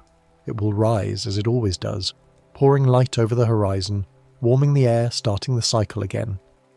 But that's tomorrow's concern, not tonight's. Tonight, you rest. Tonight, you let the sun do its work without you. Let the earth turn without your attention. Let the universe continue its slow, steady rhythms while you sink into sleep. The sun holds the solar system steady, and sleep holds you steady. and everything is exactly as it should be. The granules on the sun's surface rise and fall, each one lasting only minutes before it breaks apart and reforms, a constant churning, a constant renewal. Your thoughts are like that, rising and falling, appearing and dissolving, and you don't need to hold on to any of them. Let them rise, let them fall, let them drift away like the solar wind, streaming out into space, carrying particles of worry and tension and the remnants of the day far, far away from you until there's nothing left but stillness. The corona is surprisingly hot, hotter than the surface below it, and no one fully understands why. It's a mystery, one of many mysteries in the universe, and that's okay. You don't need to solve it. You don't need to understand everything. Some things can remain unknown, unexplained, soft around the edges, and that doesn't diminish them. The sun is beautiful and complex and ancient, and you are here, breathing, resting, alive in this moment, and that's enough. 8 minutes. That's how long it takes sunlight to reach Earth. 8 minutes of travel through the void, crossing 93 million miles of empty space, and then it arrives, gentle and warm, touching the surface of the planet, touching your skin, becoming part of your day. But those 8 minutes are nothing compared to the time it took for that light to journey from the core to the surface. Hundreds of thousands of years of bouncing and scattering, a slow, patient escape from the heart of the sun. Everything takes time. Everything unfolds at its own pace. Even light, the fastest thing in the universe, needs time to travel. And you, too, can take your time. You can let sleep come slowly, naturally, without rushing, without forcing. The sun's magnetic field twists and tangles, creating sunspots and prominences, loops of glowing plasma suspended in space, held by invisible forces. Your thoughts are tangled too, threads of the day woven together, and now you can let them untangle, let them smooth out, let them release their hold on you. There's nothing you need to figure out right now. There's nothing you need to plan or worry about or solve. It can all wait. It can all dissolve into the quiet. The solar cycle rises and falls, 11 years from peak to peak, a slow heartbeat, a breathing in and out of activity. Your own breath rises and falls, in and out, a rhythm you don't have to think about, a rhythm that continues on its own, steady and reliable. You can follow that rhythm if you like, or you can let it fade into the background, just another part of the quiet, another part of the stillness. The sun is one star among hundreds of billions, ordinary and average, nothing special except that it's ours, except that it's close enough to warm us, close enough to light our days, and you are one person among billions, ordinary and average in some ways, unique in others, and tonight that doesn't matter. Tonight, you're just here, resting, part of the vast, quiet universe, connected to the sun by 8 minutes of light, connected to the earth by gravity, connected to sleep by the simple, inevitable need to rest. The atoms in your body came from stars, formed in the cores of ancient suns, scattered into space when those stars died, gathered together again in the cloud that became our solar system. You are stardust, shaped by billions of years of cosmic history, and tonight you return to the stars in a way, returning to the quiet, the darkness, the stillness from which everything came. Sleep is a kind of return, a letting go, a sinking back into the void that holds everything. The sun doesn't need you to watch it. It doesn't need your awareness or your attention. It shines whether you're awake or asleep, whether you're thinking about it or not. And in the same way, your body doesn't need your attention to keep breathing, to keep your heart beating, to keep you alive. You can let go of control. You can trust your body to do what it needs to do. You can trust sleep to come, to hold you, to carry you through the night. Just one more small fact, and then we drift. But we've already drifted so far. We're already deep in the quiet, deep in the soft darkness, and there are no more facts, no more explanations, no more words. There's just this, the gentle weight of your body, the slow rhythm of your breath, the feeling of letting go, of sinking, of drifting down into sleep like sunlight sinking through water, soft and golden and fading into the deep. The sun will rise again in its own time and you can rest until then. The next story is about to begin. Please relax and enjoy. The moon hangs in our sky at an average distance of about 238,855 miles from Earth, though this number shifts constantly as our natural satellite follows its elliptical path around our planet. This distance, while vast by human standards, represents one of the closest celestial relationships in our solar system. The moon orbits Earth roughly once every 27.3 days, measured relative to the background stars, though the cycle from new moon to new moon takes slightly longer at 29.5 days due to Earth's own motion around the Sun.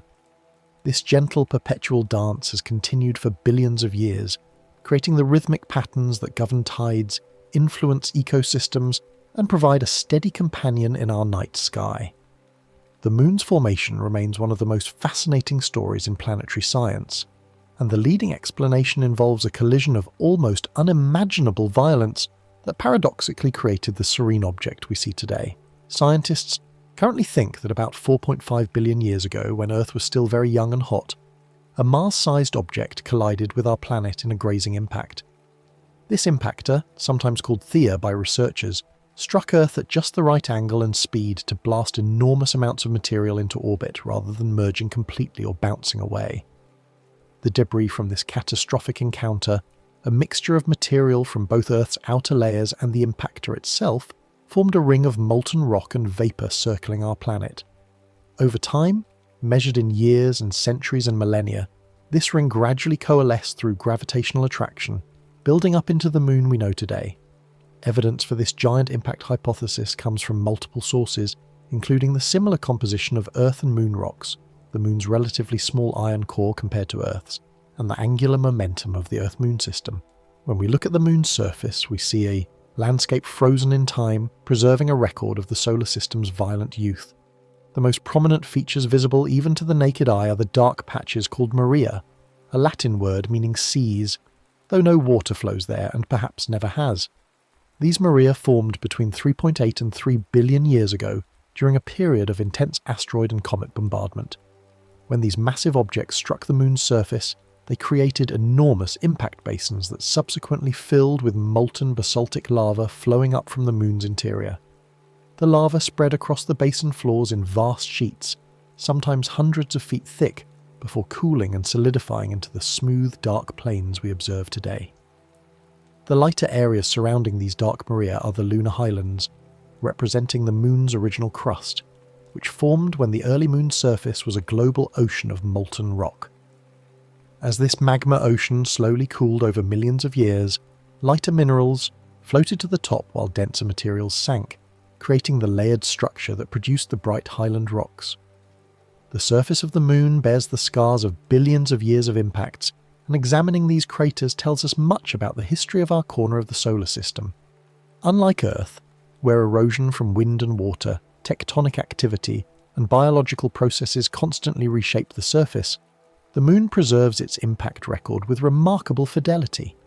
The largest impact basin on the moon's near side is the Imbrium Basin, measuring about 750 miles across, created by an impact so powerful it sent shockwaves through the entire moon and scattered debris across the lunar surface. The youngest large crater visible through binoculars is Tycho, a relatively fresh impact feature only about 108 million years old, whose bright rays of ejected material extend across much of the moon's southern hemisphere. These rays appear bright because the impact excavated fresh material from beneath the lunar surface, material that hasn't yet been darkened by billions of years of exposure to solar radiation and micrometeorite bombardment. The process that darkens lunar soil happens slowly but inexorably, as energetic particles from the sun and tiny impacts gradually alter the chemical structure of the surface minerals. The moon's lack of atmosphere has profound implications for its surface conditions and appearance. Without air to scatter sunlight, the lunar sky remains utterly black even during the day, with stars visible alongside the sun for any observer standing on the moon. The absence of atmospheric protection means that the lunar surface experiences temperature extremes unknown on Earth, ranging from about 260 degrees Fahrenheit in direct sunlight at the lunar equator to minus 280 degrees Fahrenheit in the permanent shadows near the poles. These temperatures shift not gradually but abruptly, with the boundary between sunlight and shadow marking a transition of hundreds of degrees within the span of a few feet. The moon's day-night cycle lasts nearly a month by Earth standards, with each location experiencing about 14 Earth days of continuous sunlight followed by 14 Earth days of darkness. This extended exposure to solar radiation during the lunar day heats the surface slowly but thoroughly, while the equally long night allows heat to radiate into space without atmospheric insulation to retain warmth. One of the Moon's most remarkable characteristics, often taken for granted but actually quite unusual, is that we always see the same face from Earth. This phenomenon results from a process called synchronous rotation or tidal locking, where the Moon's rotation period exactly matches its orbital period around Earth. This wasn't always the case. When the Moon first formed, it likely rotated much faster. However, Earth's gravity creates tidal bulges in the Moon's structure, not just in any hypothetical oceans, but in the solid rock itself. As the Moon rotated, these bulges tried to move, but Earth's gravity pulled on them, creating friction and gradually slowing the Moon's rotation. Over hundreds of millions of years, this tidal friction continued until the Moon's rotation rate synchronized with its orbit, leaving the same hemisphere perpetually facing Earth. The far side of the Moon, never visible from Earth without spacecraft, differs noticeably from the near side, possessing far fewer maria and a thicker crust. Scientists think this asymmetry may relate to Earth's influence during the Moon's formation and early history, though the complete explanation remains an active area of research. The Moon exerts a powerful influence on Earth through gravitational tides, creating a twice-daily rhythm in our oceans that has shaped coastal ecosystems and human maritime activities throughout history.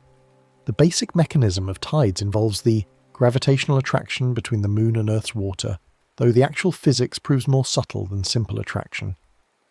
The Moon's gravity pulls on the side of Earth nearest to it, with slightly more force than it pulls on Earth's centre, which in turn experiences more pull than the far side.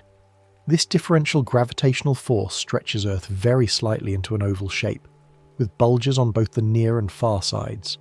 Because Earth's surface is mostly solid rock, this stretching amounts to only inches, but the oceans, being fluid, respond more dramatically, creating the oceanic tides. As Earth rotates beneath these tidal bulges, different locations pass through high and low tide, approximately every 12 hours and 25 minutes. The Sun also creates tides, though its effect is smaller than the Moon's despite the Sun's vastly greater mass, because tidal force depends on the difference in gravitational pull across Earth's diameter, and the Moon's proximity makes its differential effect stronger. The twice-monthly cycle of spring and neap tides demonstrates the interplay between solar and lunar tidal influences. Spring tides, which occur during new and full moons, happen when the Sun and Moon align and their tidal effects combine, creating higher high tides and lower low tides than average. The term spring refers not to the season, but to the idea of the tide springing or rising higher. Neap tides occur during the Moon's first and third quarters when the Sun and Moon form a right angle as seen from Earth, causing their tidal effects to partially cancel each other, resulting in more moderate tidal ranges. The magnitude of tides varies considerably depending on local geography, with some locations experiencing tidal ranges of only a foot or two, while others, particularly in narrow bays and estuaries where tidal waters are funneled and amplified, see ranges exceeding 50 feet. The Bay of Fundy in Canada holds the record for the highest tides on Earth, with a maximum range of about 53 feet, creating dramatic transformations of the coastline twice daily. Beyond their effects on ocean levels, tides have more subtle but profound impacts on Earth's rotation and the Moon's orbit. The friction between tidal waters and the ocean floor, along with the deformation of Earth's solid body, dissipates energy and gradually slows Earth's rotation. This lengthening of Earth's day proceeds at a rate of about 1.7 milliseconds per century, a tiny change imperceptible in human lifetimes but significant over geological time.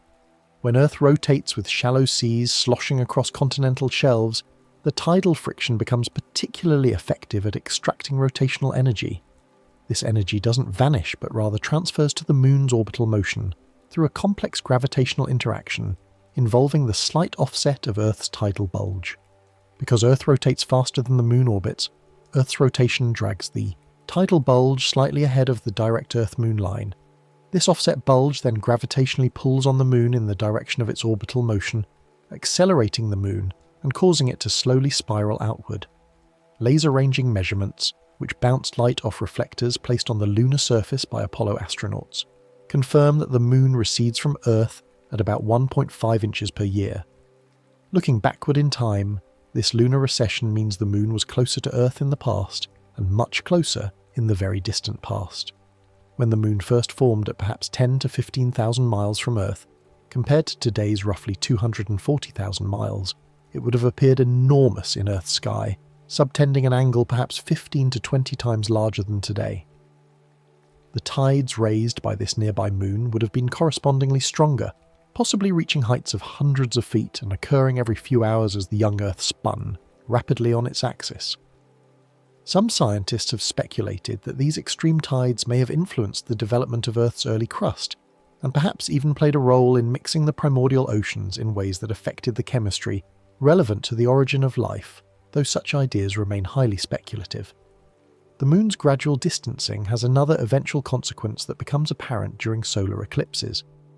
Currently, the moon's apparent size in our sky matches the sun's apparent size almost exactly, a cosmic coincidence that allows for the spectacular phenomenon of total solar eclipses, where the moon can precisely cover the sun's bright disk while leaving the faint outer atmosphere, the corona, visible.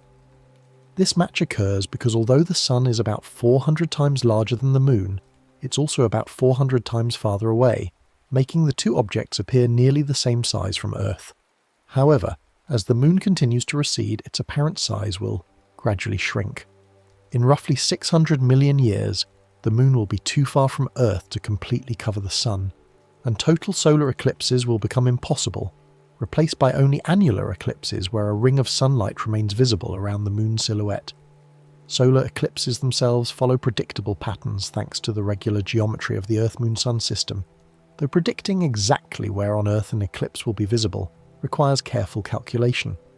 A solar eclipse can occur only during a new moon, when the moon passes between Earth and the sun, but not every new moon produces an eclipse because the moon's orbit around Earth is tilted about 5 degrees relative to Earth's orbit around the sun.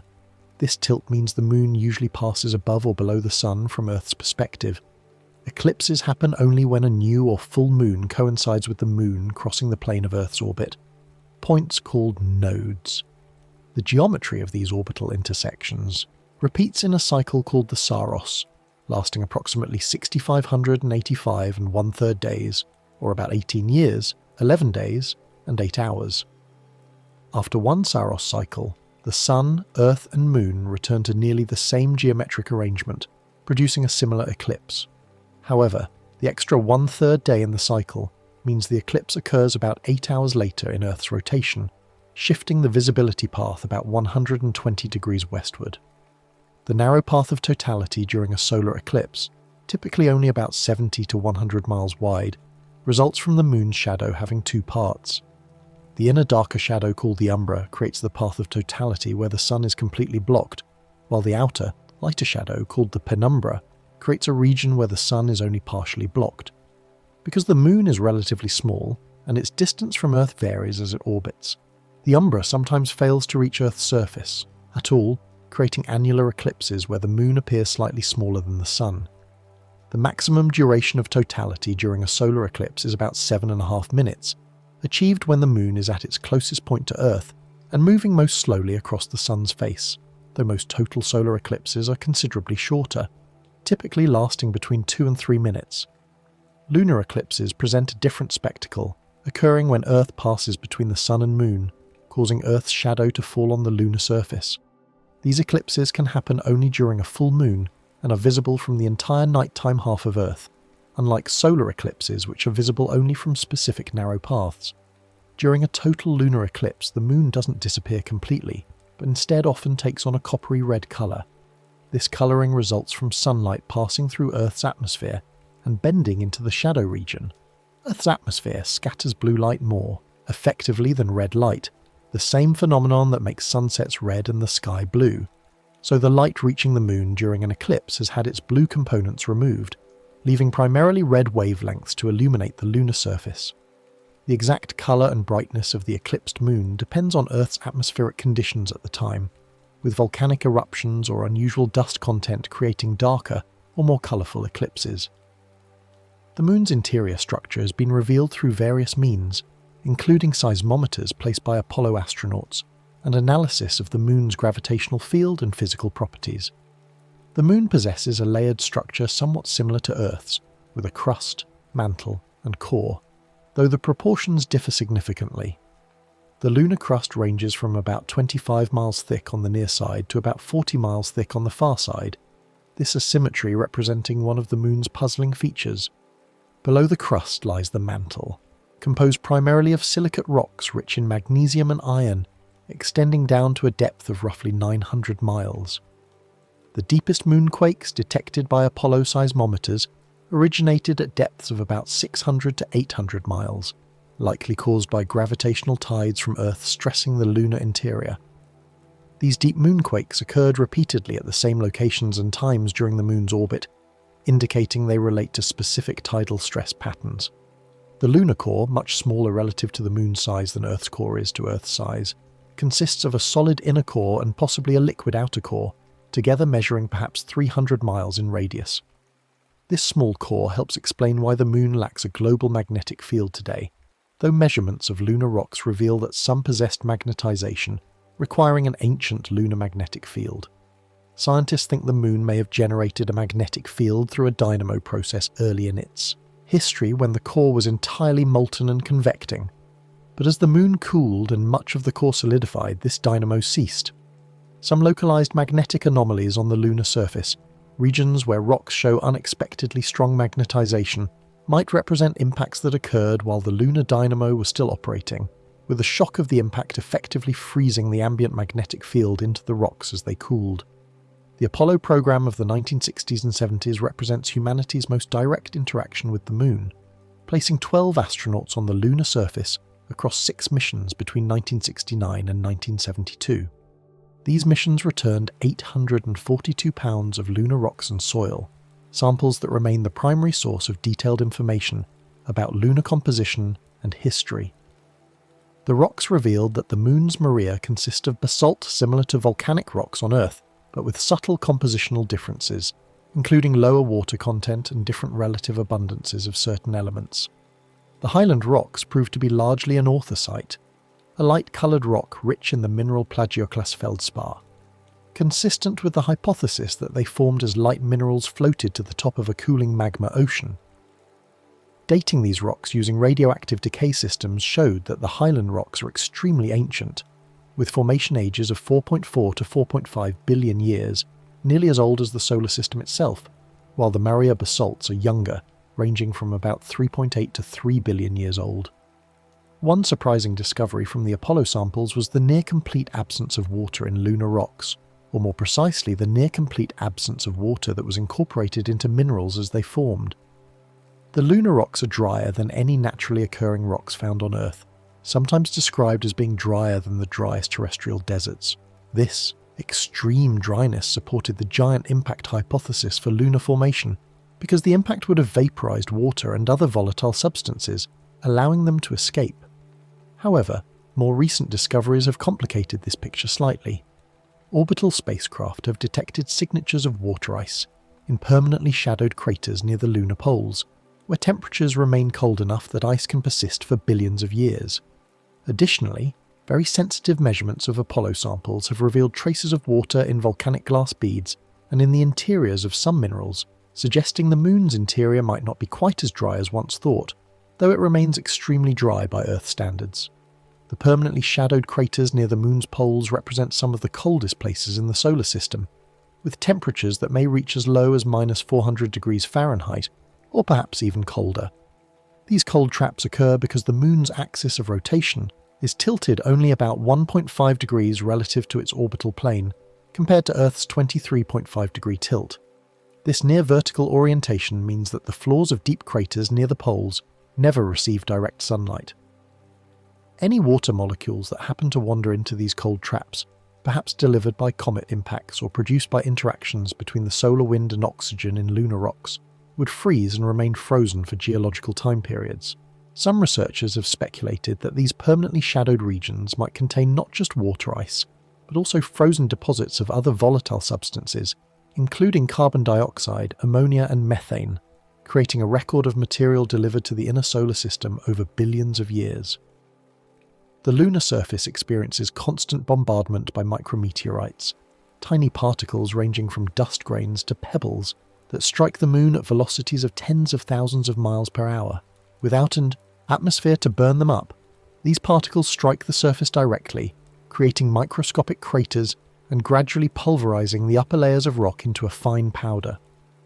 This process, operating over billions of years, has created the lunar regolith, a layer of fragmented and broken rock covering the moon's surface to depths ranging from about 10 feet in the Maria to perhaps 30 feet or more in the highlands. The regolith consists not just of simple crushed rock, but includes glass spherules created when impacts melted rock, particles welded together by impact heat, and fragments excavated from depths and transported far from their origins by large impacts. Walking on the lunar surface, Apollo astronauts found the regolith behaved somewhat like snow, compressing under their boots but also clinging to their spacesuits with surprising tenacity. The constant rain of solar wind particles, primarily protons and electrons streaming from the sun, affects the lunar surface in subtle but interesting ways. These energetic particles strike the moon directly without atmospheric shielding and become implanted in the upper layers of regolith grains. Over time, solar wind hydrogen can react with oxygen in lunar minerals to create tiny amounts of water or hydroxyl groups, explaining some of the water signatures detected by spacecraft. The solar wind implantation also creates a very thin and extremely tenuous atmosphere, if it can be called an atmosphere at all, consisting of particles knocked off the surface by impacts and solar wind bombardment.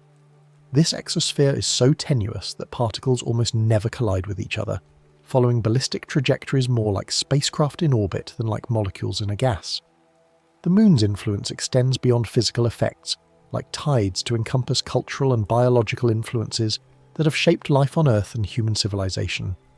The regular cycles of lunar phases provided early humans with a natural calendar, and many cultures developed lunar or lunisolar calendars to track time and coordinate seasonal activities. The word month derives from moon, reflecting this ancient connection. Some biological organisms synchronize their reproductive cycles with lunar phases, the most famous examples being certain marine species that spawn during specific lunar phases, apparently using moonlight levels or tidal patterns as timing cues. Coral reefs around the world often show synchronized spawning events tied to lunar cycles, releasing eggs and sperm on specific nights following full moons, a strategy that increases the chances of successful fertilization while also potentially overwhelming predators with the sheer abundance of gametes in the water. Whether the moon affects human biology and behavior beyond providing light at night remains controversial, with many claimed lunar effects failing to hold up under careful statistical analysis. The popular notion that full moons influence human behavior, causing increased emergency room visits, psychiatric episodes, or births, has been extensively studied and generally not supported by data when proper statistical controls are applied. The term lunacy derives from the Latin word for moon, luna, reflecting ancient beliefs about lunar influences on the mind. But modern evidence suggests these effects were likely either coincidental or caused by confirmation bias. However, the moon certainly influences human activity indirectly by providing illumination during night hours and in pre-industrial societies without artificial lighting. Full moons would have enabled activities impossible during dark nights, potentially affecting sleep patterns and activity rhythms. Future exploration of the moon has become a focus of renewed interest from space agencies and private companies around the world. The motivations include scientific discovery, testing technologies for eventual Mars missions, and potentially utilizing lunar resources. The presence of water. Ice in polar cold traps has attracted particular attention because water can be split into hydrogen and oxygen, providing both rocket propellant and breathable air for future astronauts. The moon's low gravity, about 1/6 that of Earth, means that launching spacecraft from the lunar surface requires far less energy than launching from Earth, potentially making the moon a useful staging point for missions deeper into the solar system. Additionally, the moon's far side offers a unique environment for radio astronomy, shielded from Earth's radio noise by the bulk of the moon itself, allowing potentially unprecedented observations of faint cosmic radio signals. Several space agencies have announced plans for lunar missions in the coming decades, including NASA's Artemis program, which aims to return humans to the moon and establish a sustainable presence there. The technical challenges of maintaining a human presence on the moon include protection from radiation, since the moon lacks both a magnetic field and atmosphere to shield against solar and cosmic radiation, and dealing with the abrasive lunar dust, which caused significant problems for Apollo equipment, despite missions lasting only a few days. The temperature extremes and the long lunar day-night cycle pose additional engineering challenges for any permanent facilities, which would need to either store energy for the 14-day night or be located at special locations near the poles where elevated terrain can receive nearly continuous sunlight. The moon's geology continues to present puzzles and opportunities for research. The Maria, while broadly understood as ancient lava flows, show detailed features that reveal information about lunar volcanic processes. Some Maria contain sinuous channels called rills, winding features that sometimes extend for hundreds of miles and may represent either collapsed lava tubes or channels carved by flowing lava. The lunar surface also contains mysterious dome structures, thought to be volcanic in origin, and straight or curved features called wrinkle ridges that may represent buckling of the lava flows as they cooled and contracted, or as the weight of the lava compressed the underlying crust. Understanding these features helps planetary scientists piece together the moon's volcanic history and compare it to volcanic processes on Earth and other solar system bodies. The lunar highlands, making up about 83% of the moon's surface, preserve a record of the intense bombardment that all inner solar system bodies experienced early in their histories. This period of heavy bombardment, lasting from the solar system's formation until about 3.8 billion years ago, shaped the surfaces of the Moon, Mercury, Mars, and even Earth, though Earth's active geology has erased most direct evidence from our planet's surface. The timing and intensity of this bombardment remains somewhat uncertain, with some evidence suggesting a spike in impact rates around 3.9 billion years ago, sometimes called the Late Heavy Bombardment. Whether this represents a true increase in impact rates or simply a bias in the preservation of evidence remains debated, but studying lunar craters and their ages helps scientists understand this important phase of solar system evolution. The Moon has no plate tectonics like Earth, where large sections of crust move relative to each other, creating mountains, ocean basins, and recycling surface material into the interior. The Moon's smaller size meant it cooled more rapidly than Earth, and its interior appears to be largely solid today, lacking the vigorous convective motions in the mantle that drive Earth's plate tectonics. Without this geological recycling and without erosion from water or atmosphere, the lunar surface preserves features billions of years old with remarkable clarity.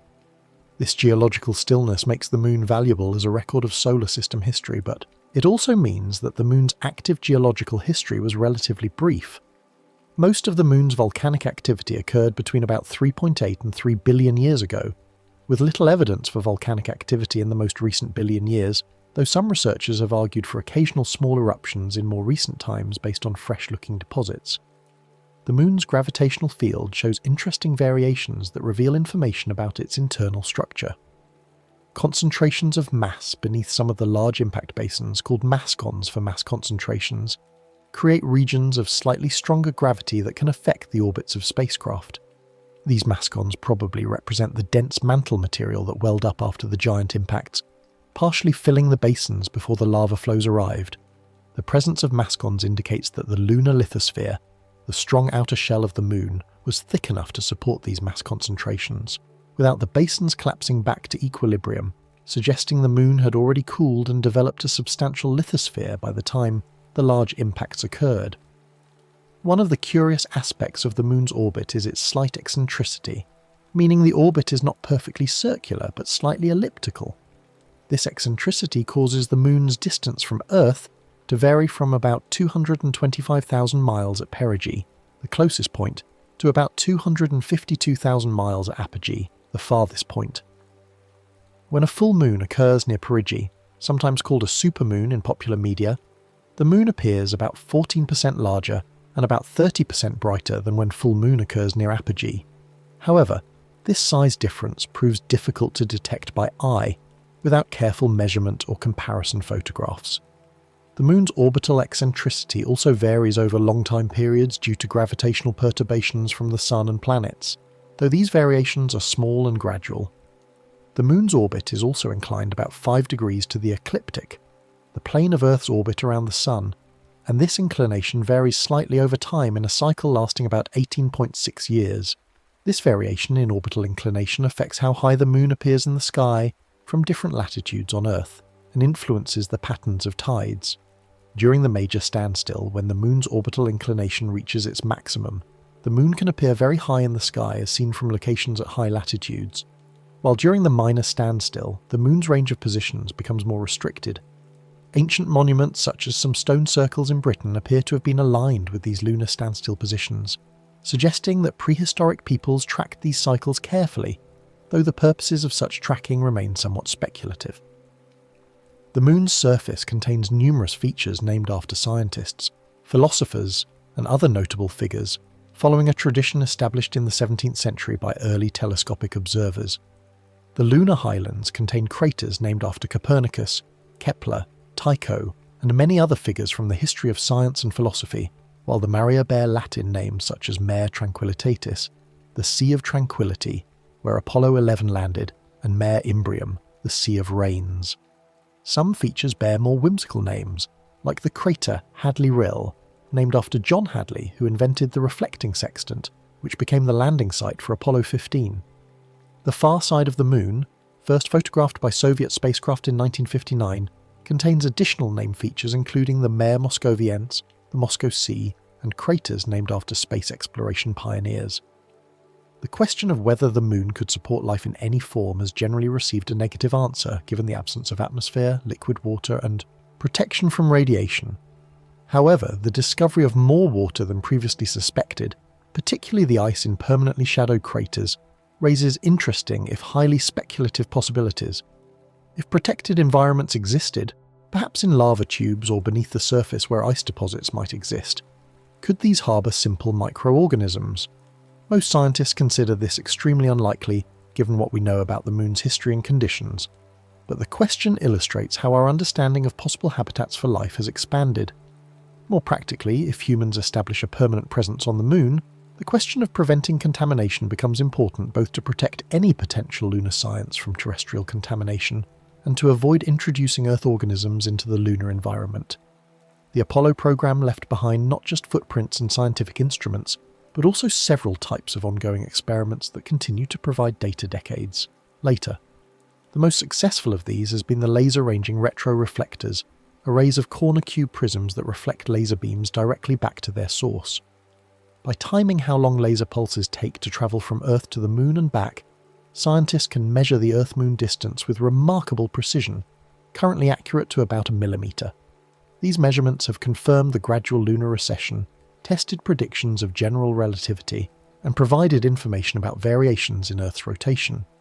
The retroreflectors require no power and have no moving parts, allowing them to function indefinitely, though their reflective efficiency has decreased somewhat over the decades, possibly due to coating of lunar dust. The Moon's lack of global magnetic field today contrasts with evidence that some lunar rocks formed in the presence of a strong magnetic field billions of years ago. Understanding how and when the lunar magnetic field operated and eventually shut down provides clues about the Moon's thermal evolution and internal dynamics. The generation of magnetic fields in planetary bodies generally requires a dynamo process where flowing, electrically conducting fluid, usually liquid metal in a planet's core, converts kinetic energy into magnetic energy. For the Moon to have sustained a dynamo, its core must have been molten and convecting, which requires sufficient heat. As the Moon cooled over time, the core would have begun to solidify, potentially shutting down convection and ending the dynamo. Some researchers have proposed alternative mechanisms for the ancient lunar magnetic field, including the possibility that the giant impact that formed the Moon left the early Moon rotating much faster than today, and that this rapid rotation helped sustain a dynamo even with a smaller and cooler core than would normally be required. When astronauts first landed on the Moon, one concern was how the fine lunar dust would behave. The regolith, particles, never having been rounded by water or wind erosion, retain sharp edges and angular shapes that make them particularly abrasive. Additionally, static electricity and the lack of moisture can cause the dust particles to cling to surfaces with surprising tenacity. Apollo astronauts reported that the dust worked its way into seals and mechanisms despite precautions, and they could smell the dust when it entered the lunar module, describing it as similar to gunpowder or spent fireworks. This smell probably resulted from chemical reactions when the dust, which had been altered by solar wind bombardment and vacuum conditions, suddenly encountered oxygen and moisture in the cabin atmosphere. Understanding and mitigating the effects of lunar dust represents one of the engineering challenges for future lunar missions, as prolonged exposure to the abrasive, clingy dust could damage equipment and potentially pose health hazards to astronauts. The moon's surface temperature varies not just between day and night, but also with depth below the surface. While the surface experiences extreme temperature swings, measurements from Apollo experiments showed that at depths of only a few feet, the temperature becomes stable at about -35 degrees Fahrenheit, representing an average of the surface temperature variations. This temperature stability with depth occurs because the regolith acts as an insulating layer, with the upper portion responding to daily temperature changes while deeper material maintains an equilibrium temperature. This property might prove useful for future lunar habitats, which could potentially maintain more stable temperatures by being partially buried in regolith, providing both thermal stability and some radiation shielding. The phenomenon of Earthshine, where Earth's reflected sunlight illuminates the moon's night side, creates the beautiful sight of the dark portion of the crescent moon glowing faintly, sometimes called the old moon in the new moon's arms in poetry. This Earthshine is bright enough that if you were standing on the moon's night side looking at Earth, our planet would provide much more light than the full moon provides on Earth, both because Earth is larger and because Earth's atmosphere and clouds make it more reflective. An observer on the moon would see Earth go through phases opposite to the lunar phases seen from Earth, with a full Earth visible from the moon during the new moon phase and a new Earth during the full moon. Additionally, Earth would appear to hang nearly motionless in the lunar sky, slowly rotating on its axis but not rising or setting for an observer on the lunar near side, while Earth would never be visible at all from the lunar far side. The moon stabilizes Earth's axial tilt through its gravitational influence, preventing the large variations in obliquity that would otherwise occur over millions of years due to gravitational perturbations from other planets. Without the moon, Earth's obliquity might vary chaotically between 0 and 85 degrees, creating extreme climate variations that would make the planet much less hospitable for life. The moon's presence keeps Earth's obliquity confined to a relatively narrow range around 23.5 degrees, varying by only about a degree or two over tens of thousands of years. This stability has likely been important for the development of complex life on Earth, providing relatively stable climate zones and preventing the catastrophic climate shifts that large obliquity variations would cause. This represents one of the subtle but profound ways the moon has influenced Earth's evolution and habitability. Looking at the moon through a telescope reveals a wealth of detail impossible to see with the naked eye. The curved line separating the illuminated and dark portions of the moon, called the terminator, offers the best views of surface features because the low angle of sunlight near the terminator creates long shadows that highlight topographic variations. Craters, mountains and valleys that might appear flat and washed out in high, overhead sun stand out in sharp relief near the terminator. The moon's features show best not during the full moon, despite maximum brightness, but during the quarter phases when the terminator bisects the visible face, and shadows reveal three-dimensional structure. Observers with telescopes can see the central peaks inside some large craters, mountainous terrain in the highlands, the smooth plains of the Maria, and the bright ray systems extending from young craters. The moon has inspired countless works of art, literature and music throughout human history, serving as a symbol of romance, mystery and aspiration. From ancient myths explaining the moon's phases and features to science fiction stories imagining lunar inhabitants or bases, the moon occupies a unique place in human culture. The achievement of landing humans on the moon in 1969 represented not just a technical accomplishment, but a moment when humanity first set foot on another celestial body, expanding our physical presence beyond Earth. The famous photograph of Earth rising over the lunar horizon, taken by Apollo 8 astronauts in December 1968, provided a new perspective on our home planet as a small, beautiful, fragile world hanging in the void, an image that helped inspire environmental awareness and a sense of our common humanity. The phases of the moon result from the changing angles between the sun, Earth and moon as the moon orbits Earth. During the new moon, the moon lies between Earth and the sun, with its illuminated side facing away from Earth, making it invisible except during solar eclipses. As the moon continues its orbit, a thin crescent becomes visible, growing thicker each night as more of the illuminated face becomes visible from Earth. At the first quarter, half of the moon's face appears illuminated, though the term quarter refers to the moon's position in its orbit rather than the visible fraction. The waxing gibbous moon shows more than half illuminated, until the full moon occurs when Earth lies between the sun and moon, and we see the entire illuminated face.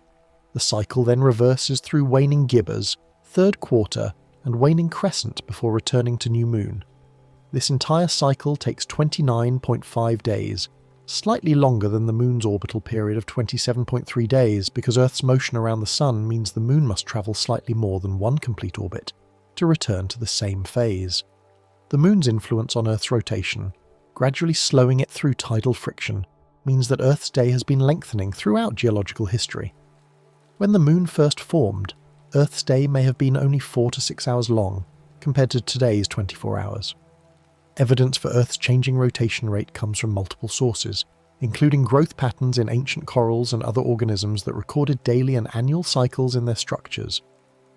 By counting daily growth bands within yearly patterns in fossil corals hundreds of millions of years old, paleontologists have determined that Earth's day has indeed grown longer over time, consistent with the predictions from tidal friction theory.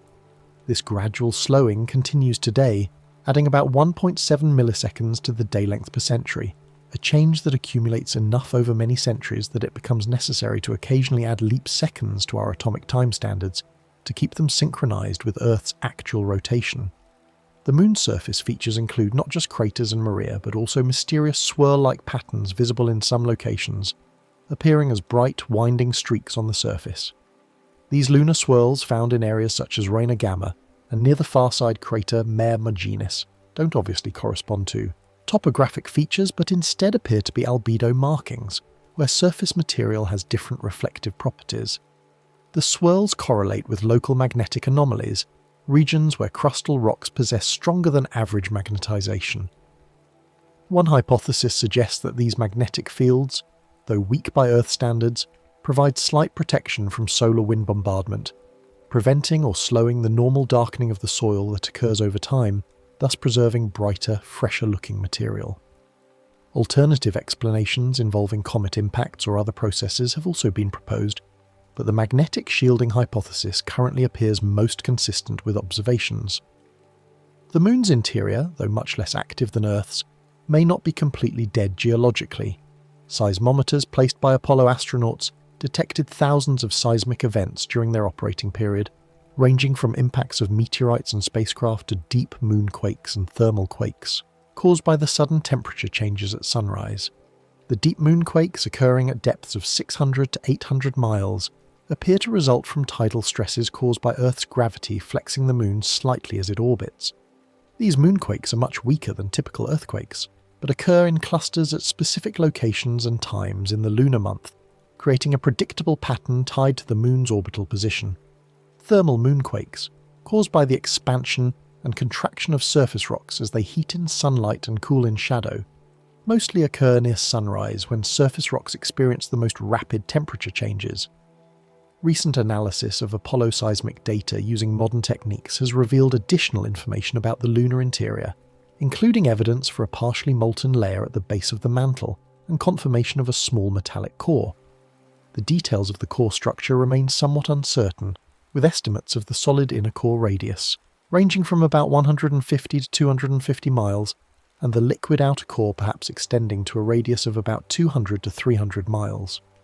These small sizes, compared to Earth's core, which extends to about half of Earth's radius, help explain why the moon lacks a current magnetic field and provide constraints on models of lunar formation and thermal evolution. Volcanic glasses found in lunar samples provide evidence for fire fountaining, where lava erupted explosively from the lunar interior, spraying droplets that cooled and solidified into tiny glass beads. These pyroclastic deposits sometimes appear as dark halos around small craters or as darker patches on the Maria, representing volcanic material spread across the surface by explosive eruptions rather than flowing as lava. The composition of these glasses reveals information about the moon's interior chemistry, and the presence of the glasses indicates that at least some lunar magmas contained enough dissolved gases to drive explosive eruptions, contrary to the expectation that the moon's interior would be completely dry and unable to produce such eruptions. The gases involved were probably not water vapour, but instead carbon monoxide or sulfur compounds. The moon affects life on Earth in subtle ways beyond the obvious tides. The lunar illumination cycle influences the behaviour of many nocturnal animals, with some species more active during bright moonlit nights and others preferring darker periods. Predator-prey relationships can shift with lunar phase, as moonlight makes it easier for predators to hunt, but also makes it easier for prey to detect approaching threats. Some researchers have found correlations between lunar cycles and ecological processes such as leaf litter decomposition rates or soil respiration, though the mechanisms for such effects, if real, remain unclear. The moon may also affect atmospheric tides, creating subtle periodic variations in atmospheric pressure and winds, though these effects are much smaller than oceanic tides and difficult to measure against the background of weather variations. Throughout human history, different cultures have created myths and stories to explain the moon's features, phases, and movements. Many cultures saw shapes or figures in the pattern of Maria and Highlands on the moon's near side. Western tradition speaks of the man in the moon, seeing the dark Maria as forming facial features, while other cultures identified different patterns. Some saw a rabbit or hare in the moon, particularly in East Asian and Central American traditions, while others saw a woman, a toad, or various other figures. These interpretations demonstrate how humans naturally seek patterns and meaning in the objects around us, finding familiar forms even in the random arrangement of lunar geological features. The moon's small size relative to Earth, only about 1/4 of Earth's diameter and 1/80th of Earth's mass, places it among the larger moons in the solar system relative to its planet. Only Charon, Pluto's moon, is larger relative to its primary body.